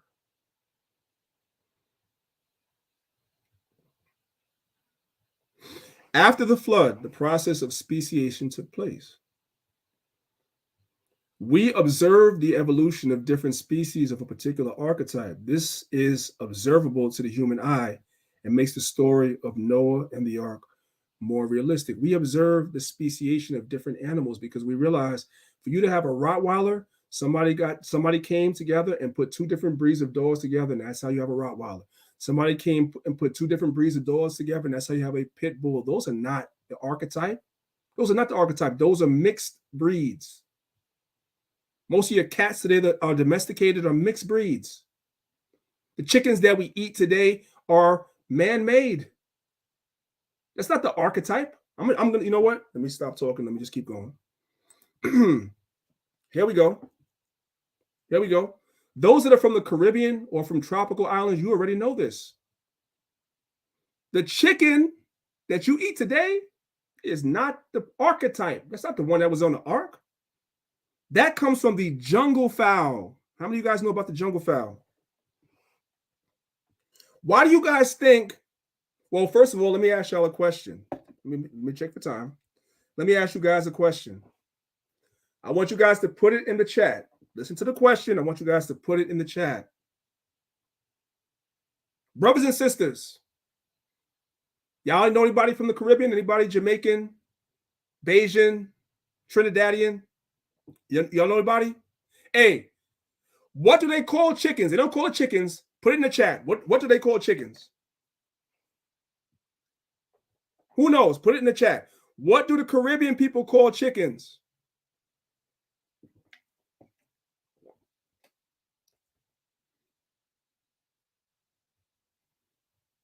They call chickens fowl. That's what they call them. Do you know why? Because your chicken that you eating today, when you go and pick it up from the supermarket, is a subspecies of the jungle fowl. What, y'all thought chickens was on Noah's Ark? No, the archetype was on Noah's Ark. And afterwards, the archetype was domesticated by man, and we have a domestic version that we call a chicken, which is what we eat today. That's why, for those that are from the Caribbean, they'll tell you, if you eat fowl don't even have the same taste as chicken. Those that know. Fowl don't even have the same, it has a more gamey taste than chicken does. They're within the same family, but the chicken is a subspecies. This helps us understand Noah's Ark. Yes, the dimensions are what they were, and the Most High brought the archetypes on the ark, the kind, not the subspecies that we have today. That happens naturally in nature or that man intervenes and does. I hope everybody understands. I know this is deep. That's why mostly I do these lessons in my academy and not open, because I know I don't want to lose nobody. But I think everybody's smart enough to understand what I'm saying. The Bible is real. And what I'm showing you is that, like Solomon, as we begin to go back and the Most High gives us knowledge, we understand that the Bible is true. The faith came first. We believe the Bible first. And then when we study, we're like, oh, okay, that's right. Oh, it was always there. It never said the Most High brought every beast. He said he brought every beast after his kind, the archetype. The Bible is right, not wrong. So this is from Wikipedia, the jungle fowl, right? Let's go to the last sentence. That's all we need. One of the species in this genus, the red jungle fowl, which is the archetype, which is more likely to have been something similar to what was on the ark. Listen carefully. Watch this.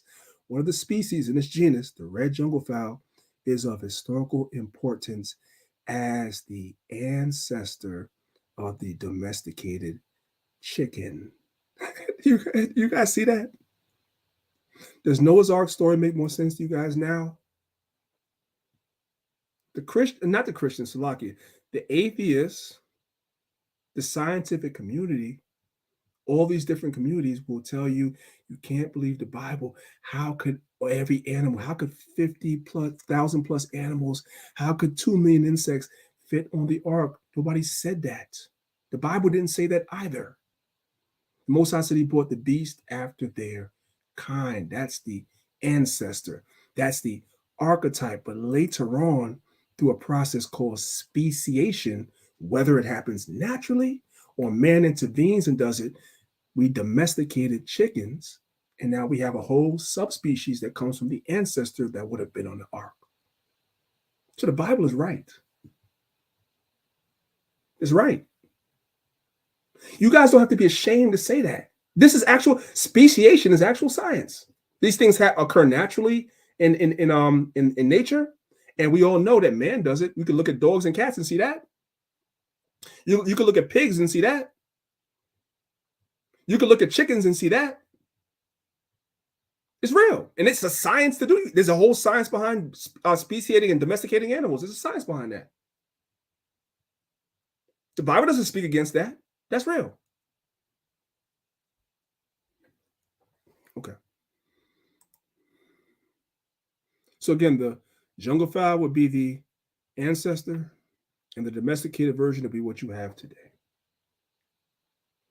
And that answers those questions. See, what we're doing is we're taking all these arguments that they have off the table so we can go into Genesis chapter 1 with a clear mind. Let's go to the next slide. Another form of microevolution that's observable is pregnancy in a woman. You do realize that's evolution, right? That's why, if you've been paying attention the whole lesson, I said Darwin taught evolution by way of natural selection. That's something we can't see. We can't see a single cell organism evolving into something as complex as a man. We can't see that. But we can see the evolution of a fetus in the womb. We can see that. That evolution is real. And the Bible is not in conflict with that because we can see that, right? You have a fertilized egg, right? Then the egg divides into a 2-cell stage, a 4-cell stage, an 8-cell stage, 16. Then you have a blastocyte. From blastocyte, now you come into a fetus, 4 weeks, 10 weeks, 16 weeks, 20 weeks. You can see the evolution of the baby in the womb of a woman. And as the child begins to evolve from the fertilized egg into the fetus of 20 weeks, her belly starts to stick out more and more because the child is getting larger. The cells are what multiplying. The child is getting larger. So you can see the evolution of her pregnancy from month number 1 to month number 9. You can see that. Who argues against that? Was Paul telling Timothy, don't believe that? No, that's what I was showing y'all. No, that's not real. This is science, and we believe this. We can see this. We can observe this. The Bible is not in conflict with this. Our argument is the stuff that can't be observed because it's BS. You got to draw pictures and lie. That's our argument. Don't let nobody shame you. Do we not observe this evolution from a caterpillar to a butterfly? Do we not see that? Can we not observe that? This is microevolution. From one organism to the next, we can observe this happening in nature, and the Bible is not against it. It's natural.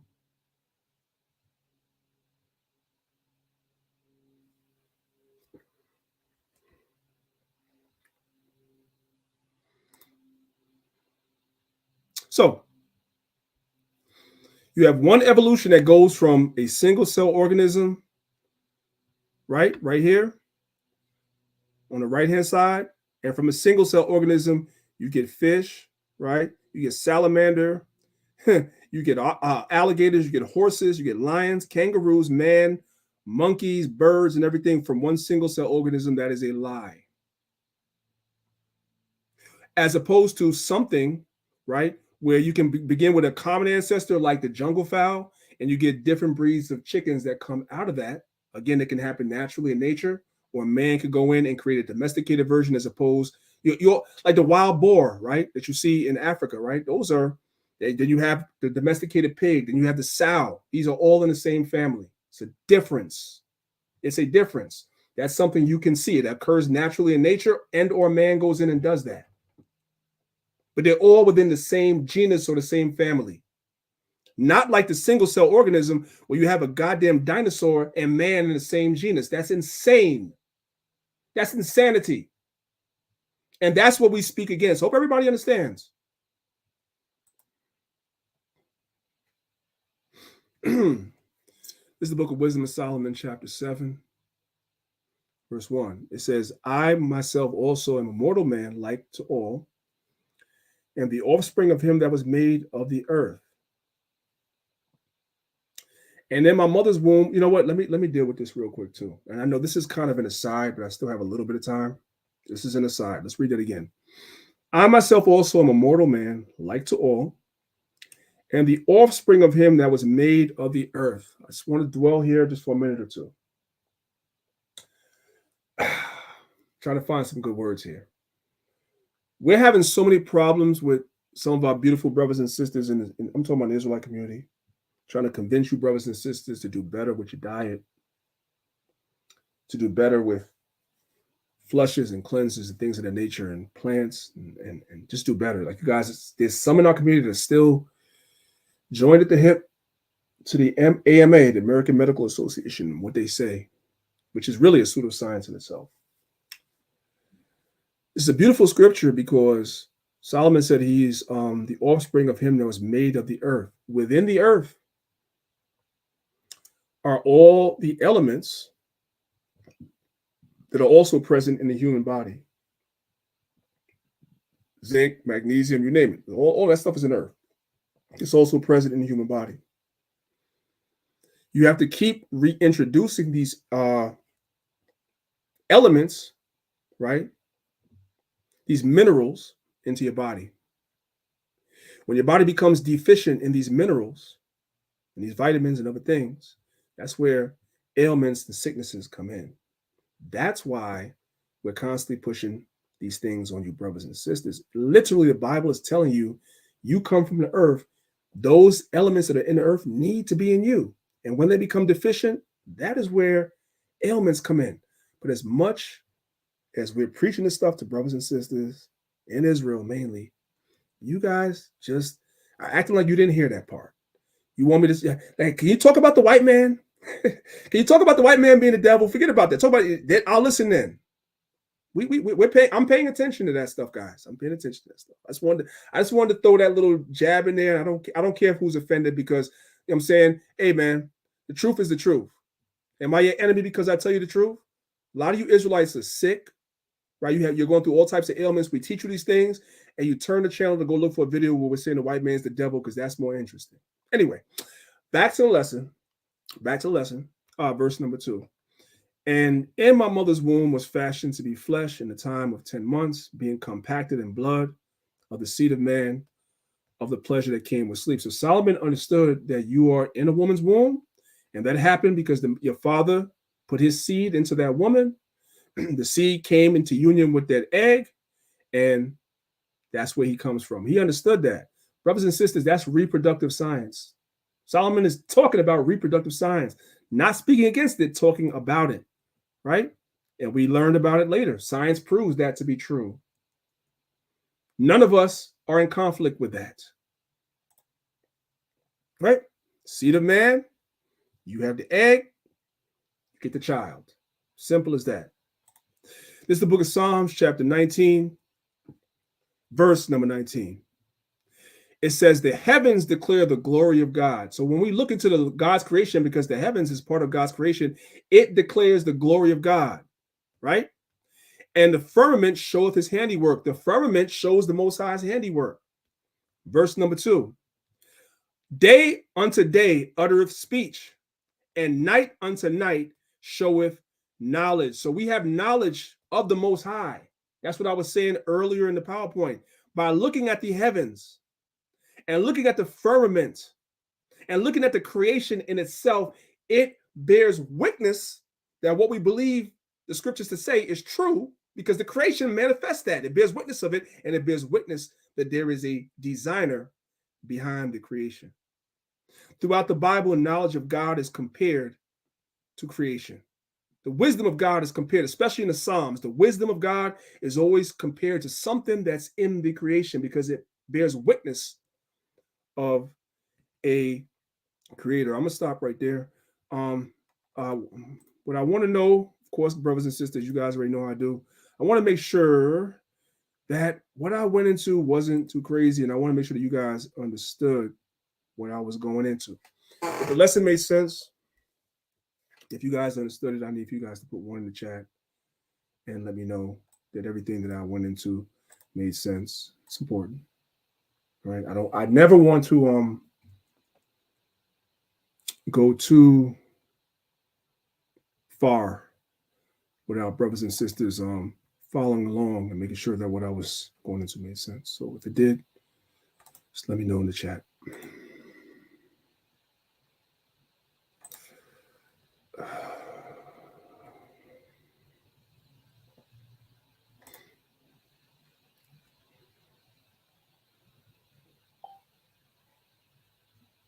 Okay.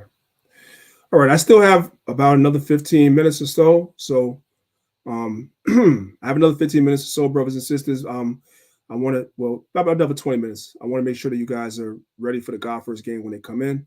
So with that being said, if y'all want me to, if you guys, I'm getting texts saying I should keep going. If you guys want me to go into something else real quick for 20 minutes, I want you. Now I'm gonna give y'all. I'm making it a little bit more difficult.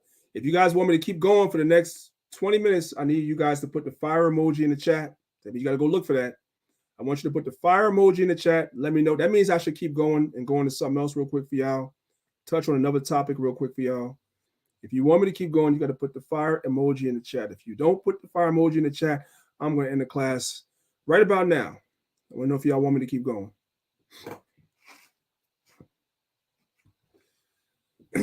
All praise to the Most High. All praise to the Most High. Okay. All right. Y'all don't have to yell now. I heard y'all. I'm going to keep going. All right. So let's talk about something else. We're definitely not going to get through this today. Let's talk about something else. This is something I talk about a lot on Clubhouse. The biblical canon. A look at how modern Bibles came to be and why some are the same and some are different. This is also a lesson I taught in my academy. I think I taught this only in the first academy. I don't even think I did this in 2 or 3. When I told y'all be thinking I'm tripping when I tell you I have 400 plus PowerPoints. Easy. Right? I'm kind of slowing down. I've been slowing down lately because I have to have a life at some point. This thing becomes too much. But I'm hoping that by me having sacrificed as much time as I've done to do these, that it's helping y'all. Because you guys get to see that what we teach when you're in Clubhouse or you're on the streets or you're watching the video of brothers teaching on the streets, you hear them say something. Now you guys have more faith and more credence in what brothers are saying because you've seen it with your own eyes. Like brothers ain't just talking. Like we know what we're talking about. Okay. 2 of the biggest arguments in the biblical arena is what are the correct manuscripts that should have been used to translate the Bible, and what is the proper biblical canon. This PowerPoint is a brief focus on the biblical canon, right? This is how most people visualize the Bible transmission. Like the Most High put a long arm out the sky, had a magic wand in his left hand and a Bible in his right. No, let me go back. He had a magic wand in his left hand and 2 tables of stone in his right and gave it to Moses. That's how most people envision the transmission. Like, no. There's a transmission of the Bible from the time of Moses and even from the 1st century with the apostles and Christ and Paul to now is a very complex conversation to have. But just like what we just went over for the last hour and a half, it's equally important because people, there's all types of arguments about that.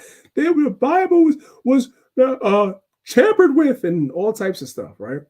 Then when you start putting people on a hot seat, turn the daggone temperature up and ask them, okay, show me that. Now they can't answer it. Like, for instance, the test out, I'm going to call it the S test, right? I ain't going to say the whole word because there's children watching. The S test that I give people when they say the Bible was tampered with, specifically the King James Bible, I give them the floor for 45 seconds to a minute. Tell me about all the tampers that went on with the KJV. And just watch them squirm. They cannot answer that because they didn't study it. But we did.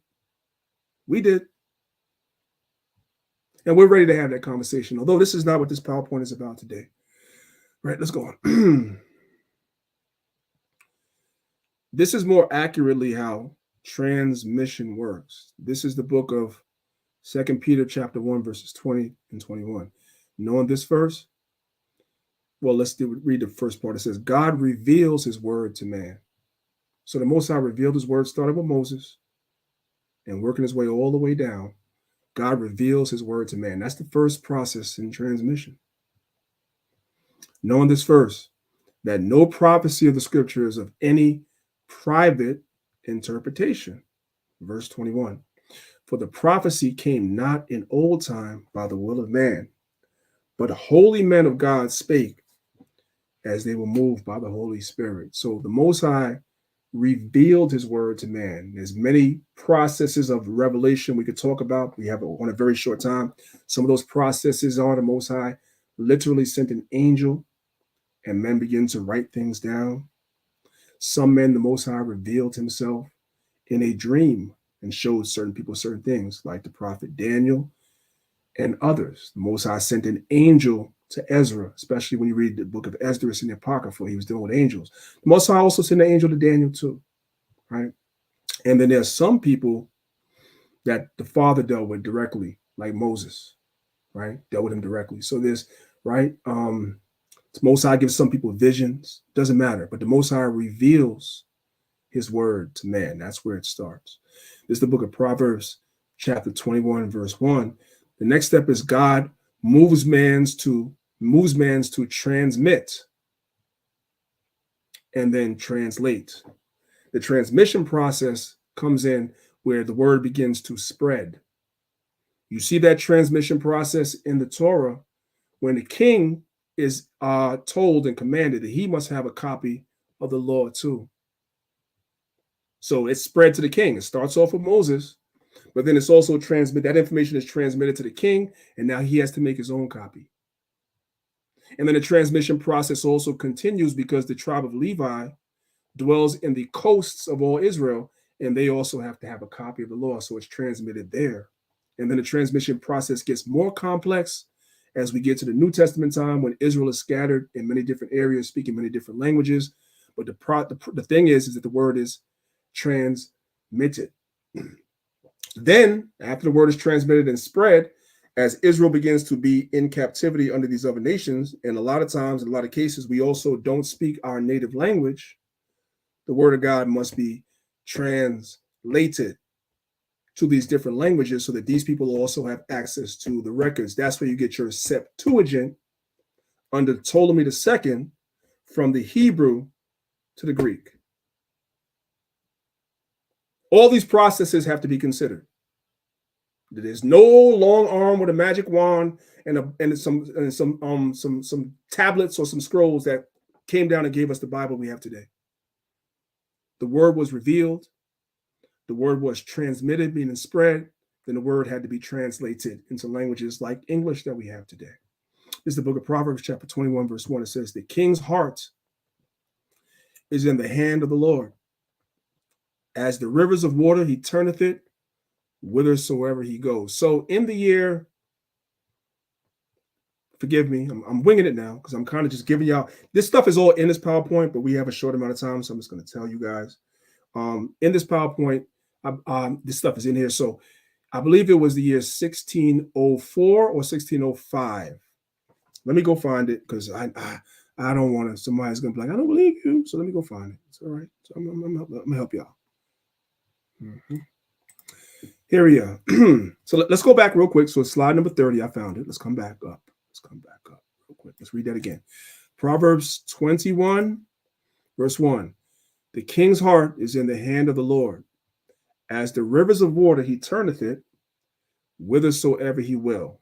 Right? So we're talking about the king's heart. The king's mind is in the hand. The Most High moves the king to do the Most High's will. The Most High moves man to do his will.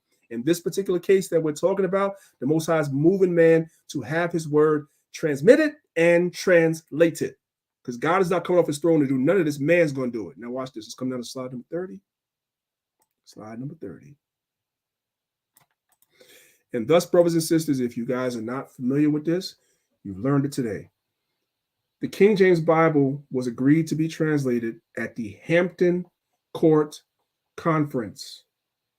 The Hampton Court Conference. Who moved for this to happen? God moved for this to happen, whether you believe it or not. And the date for it was November 1603. I see, I was about to give y'all wrong information. I said 1604, 1605, but I'm okay.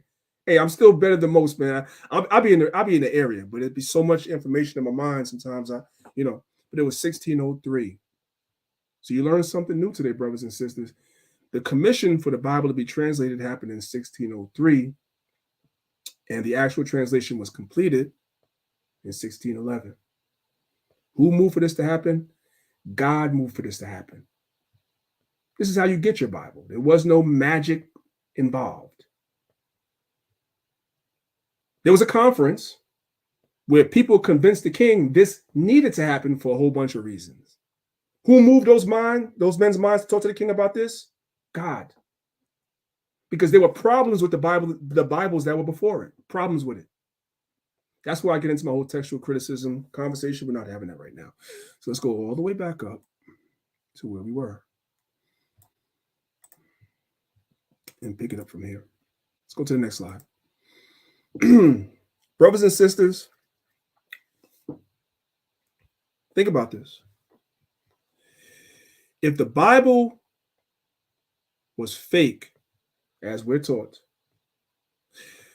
why were the powers that be under the influence of the Vatican against the Bible being translated into every language? If it was fake, why would you care that it's being translated into every language?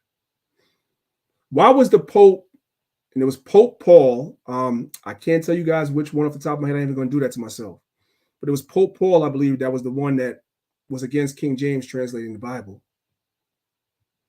And why was he against it? It's supposed to be fake. Who cares? Even better question also begs another question. Why were people being killed for doing it? It's fake. Why would you care if people are translating the Bible, if it's being disseminated? Why would somebody care if it was fake? Because it's not fake. That's a new argument. It's a new argument. It's a modern argument. Nobody back then thought the Bible was fake. Not in the 1600s, not in the 1500s. They didn't think it was fake. That's why they wanted to keep it out of the hands of the people. Watch this video real quick. Concerning William Tyndale. William Tyndale. The Tyndale version of the Bible precedes your KJV. And what happened was William Tyndale was burned at the stake. Right? King James's mother, Mary Queen of Scots, she was the devil that the Bible speaks about. I'm telling y'all flat out. She was the devil. If you don't know this history, you know, priests know. And now one day, maybe I don't think this is a Sabbath lesson to go into. Maybe I have to do this during the week or something. But his mother, Mary Queen of Scots, was the devil the Bible speaks about. First of all, for those that don't know the history, right? She had his father murdered, right? Because she was having an affair. First of all, she married him not because she loved him. She married him, you know what I'm saying? Remember, our marriages were arranged back then. So she had somebody that she actually loved, but that dude didn't really have no influence. But Lord Darnley, Henry Stuart Darnley, he had influence, especially with the Queen of England, which at the time was Queen Elizabeth I. He had influence. So that was a marriage of bringing two people together for the sake of keeping Mary being Queen of Scotland, because the people of Scotland wanted her out. Now I'm just teaching y'all. They wanted her out. So she married Henry Stuart Darnley to protect her throne, and he became regent king. But he wasn't really, you know, history books don't say he was king, but he was regent king by virtue of being married to her. After that took place and she got pregnant, she had him killed. She set his ass up. That's like watching something from the ID channel. She set his ass up. The man that she was actually in love with and sleeping with set his ass up and killed him. That's a fact. And that's the reason. And by the way, she was very loyal to the Roman Catholic Church. Very loyal. Right? I know I'm saying a lot, but I'm giving you guys some history. Henry VIII is the one that broke the Church of England away from the Roman Catholic Church. That's what he did. Right? But Mary, Queen of Scots, she didn't like that. She was and Scotland also broke away from the Catholic Church as well. But when she became queen, she was loyal to the Roman Catholic Church and wanted to bring the Roman Catholic Church back under, Scotland back under the rule of the Roman Catholic Church. And the people wasn't with it. Right? So to make a long story short, a lot of people that were anti-Catholic, Mary was having them killed. That's why her nickname in history is called what, y'all? Bloody Mary. For a reason. She was having a lot of people killed. Right down to her husband, she had him killed. So people like William Tyndale that was having Bibles translated, he was burned at the stake too for going against the Roman Catholic Church. But why? All he did was have the Bible translated. Why? If it's fake, why? Because it's not fake. Watch the video. William Tyndale was a brilliant man proficient in Hebrew and Greek. His passion was to produce an English version of the Bible, a passion he would pay for with his life. Tyndale said, "It hath pleased God to send unto our Englishmen, even to as many as genuinely desire it, the Scripture in their mother tongue." His first English translation of the New Testament was smuggled into England. It was hotly debated among church officials who called it perilous and made for an evil purpose. By 1536, Tyndale was condemned as a heretic and given an opportunity to recant. When he refused, he was strangled and set on fire. Engage with the Bible. That's where you get your F word from, y'all. Y'all know what F word I'm talking about. That's where you get your F word. That's really what it means. It means to be burned at the stake. Opportunity to recant. When he refused, he was strangled and set on fire. Engage with the Bible in the courageous acts of its influence over the centuries. Brought to you by Museum of the Bible, opening in November in... Anybody that goes to D.C., that should be on your bucket list. Go to the Museum of the Bible. It's in Washington, D.C. That's a destination for me that I got to get to as well. Okay? So this is the book of Isaiah, chapter 28, verses 10 and 11. For precept must be on precept, precept upon precept, line upon line. Here a little and there a little. For with stammering lips and another tongue will he speak to his people, right? Because eventually Israel will go into captivity under these other nations, and we would begin to start speaking the language of these other nations rather than our mother tongue, which was Hebrew.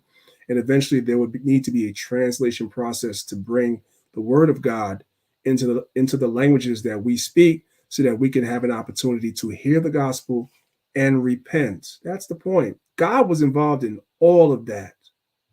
Whether you believe it or not, God is involved in all that. The Most High is the architect of all of that. Did you guys know that there was a group in America in 1776 called the Bible Destruction Group? Did you guys know that? That's a real thing. Not going to read it right now because I'm kind of just coasting through this before I close out.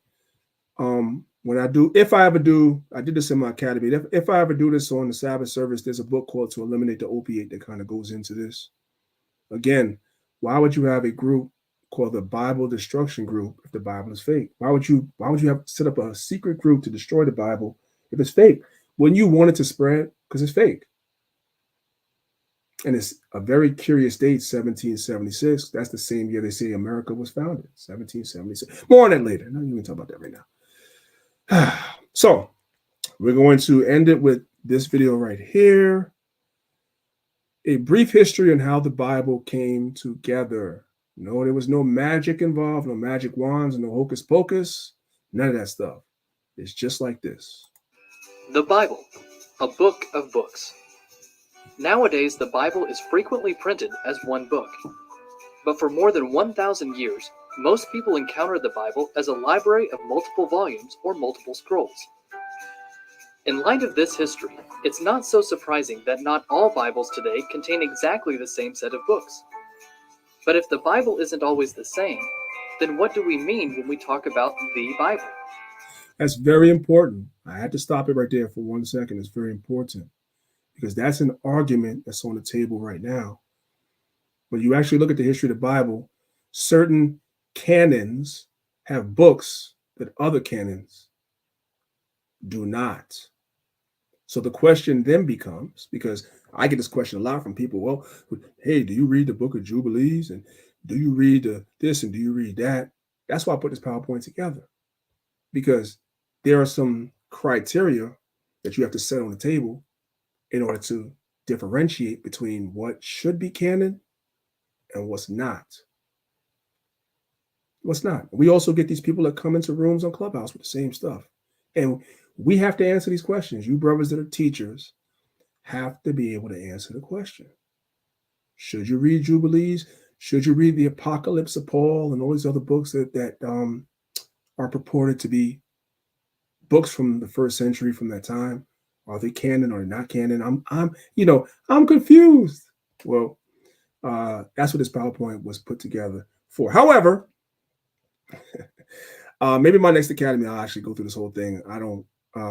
My time is just about up, guys. I gotta get out of here because Mal and Corey are about to come in with their class, so I want to respect their class and allow them brothers to. You guys on Clubhouse should be transitioning over to the God First Gang room on Clubhouse as soon as they open the room up. So if somebody's asking when is it, it's at the bottom of the screen. The email is there. All the information for my academy is there. It's mainly for people that want to become a part of the body. If you are part of another camp, you have to respect your camp, y'all. You have to respect your camp and your elder. Like, I can't, this Israelite thing is sensitive, man. I can't have you in the academy and you in another camp, and then they like, I ain't even gonna say, but you guys can see this Israelite thing is sensitive, so I'm real careful about that. I'm real careful about that. But the email is there. If you want to join the academy, you can just email us at the email that's going at the bottom of the screen, and the captain, Bunyal Sap, will get back to you. We're starting up September 17th. Y'all pray for me. Them academies be long and I be tired, but I be getting through them, man. It's a lot. Y'all pray for me for that.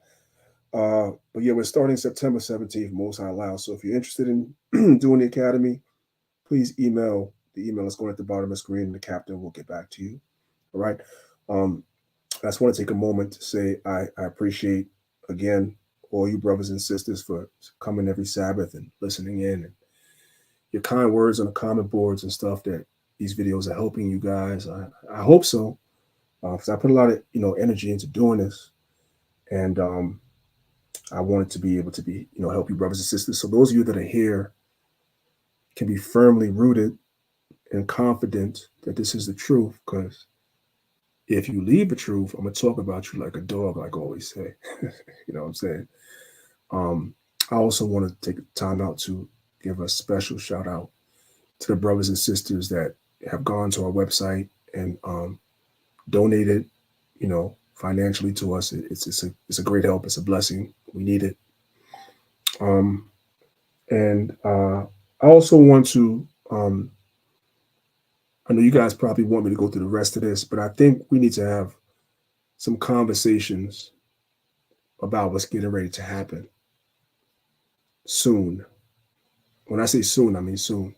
So I think next week, if it be the Lord's will, we're going to do some prophecy, because there are some things that are going on that might be going on right under some of our brothers and sisters' noses. So I want to make you guys aware of what's happening.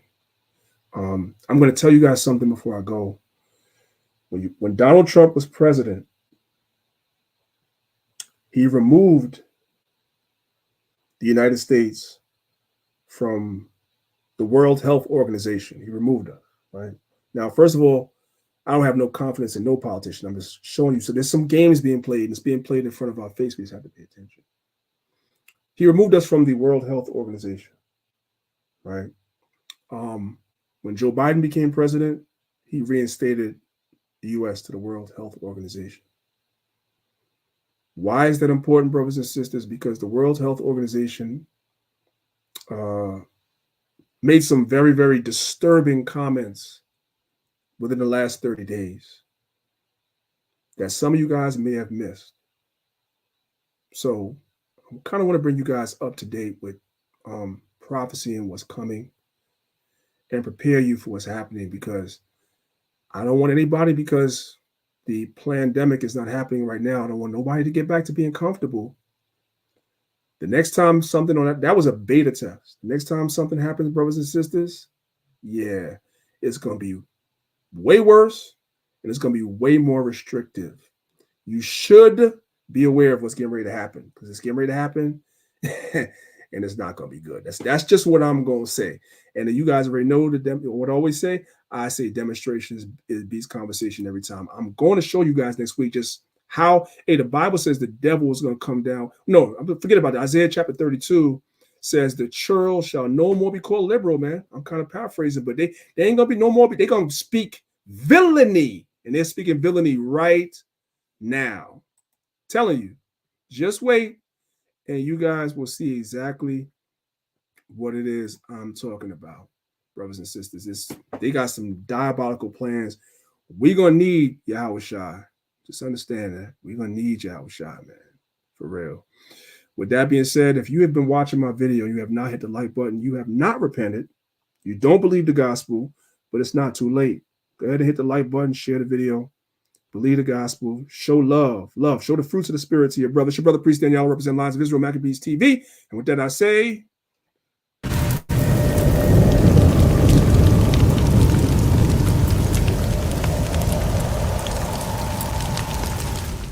from 100. Yeah. God had his hand on me since before the womb. I didn't know what that meant until I read the Bible. Amen. I didn't know what that meant until I read the Bible. He had his hand on me since before the womb. You think I started in the womb? He had his hand on me since before the womb. Like, oh, this is going to do this. He's going to make this happen. You're going to touch this person. You're going to touch these people. You're going to... Yo, I am God's child. I am God's child. I am God's child. Yeah. The gyms are closed. I gotta get this aggression out. Let's go. I describe myself as cold with a conscience. Can't roll with the nonsense. Don't mistake the cover of the book for its contents. I might show you kindness, swim with the piranhas. Things that we forget tend to come back and remind us. Like we all have a past we want to put behind us. Designed to be good, but evil always seems to find us. A man can only change the things he acknowledges. Plus this beat is flame, with skills over politics. Won't be the same. What really has me stressing out, the gyms are closed, so I can't get this aggression out. Before we get the promises, there must be offenses. The Bill Gates of hell won't prevail against us. They don't really want, but we speak it to them. They don't really want, but we teach it to them. They don't really want, but we give it to them. We got the whole package, baby. They don't really want, but we speak it to them. They don't really want, but we teach it to them. They don't really want, but we give it to them. We got the whole package, baby. Say my prayers. Thank God for blessing me. My life's an open book. Could that be why they're testing me? Everything I do is done out of necessity. Stock is on the rise. I think you should invest in me. It's not strange. I'm money like blockchains. Except the things in life that I cannot change. Chant down Babylon. Payback is coming. I ain't LeBron James. You thought I came back for nothing? The game is canceled in the blink of an eyelash. Flow is sick. Grab your N95 mask. The new normal, it gets even scarier. All black and white, there is no gray area. Plain as day, we got the whole package, baby. Competition, their rhymes are all average. And that's my 16, nothing else to say, y'all. 5G raps, find me under the radar. They don't really want, but we speak it to them. They don't really want, but we teach it to them. They don't really want, but we give it to them.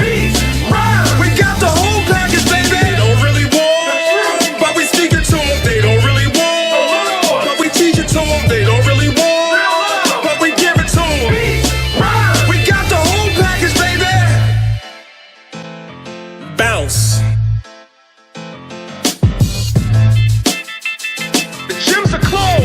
I gotta get this aggression out. Let's go. I'm from the city, they say never sleep. People you can never please. Words of blue checks that Twitter gives celebrities. Sometimes it's commercial, sometimes herbal remedies. Guaranteed to be 100 like centipedes. I claim my innocence, although innocence. I ain't perfect, I'm trying to cleanse my innocence. Not alone, I'm assisted by some instruments. And when I'm done, I'm on to doing bigger things. No holes barred, take no prisoners. Aim for the sky, potential is limitless. Before we get the promises, there must be offenses. The Bill Gates of hell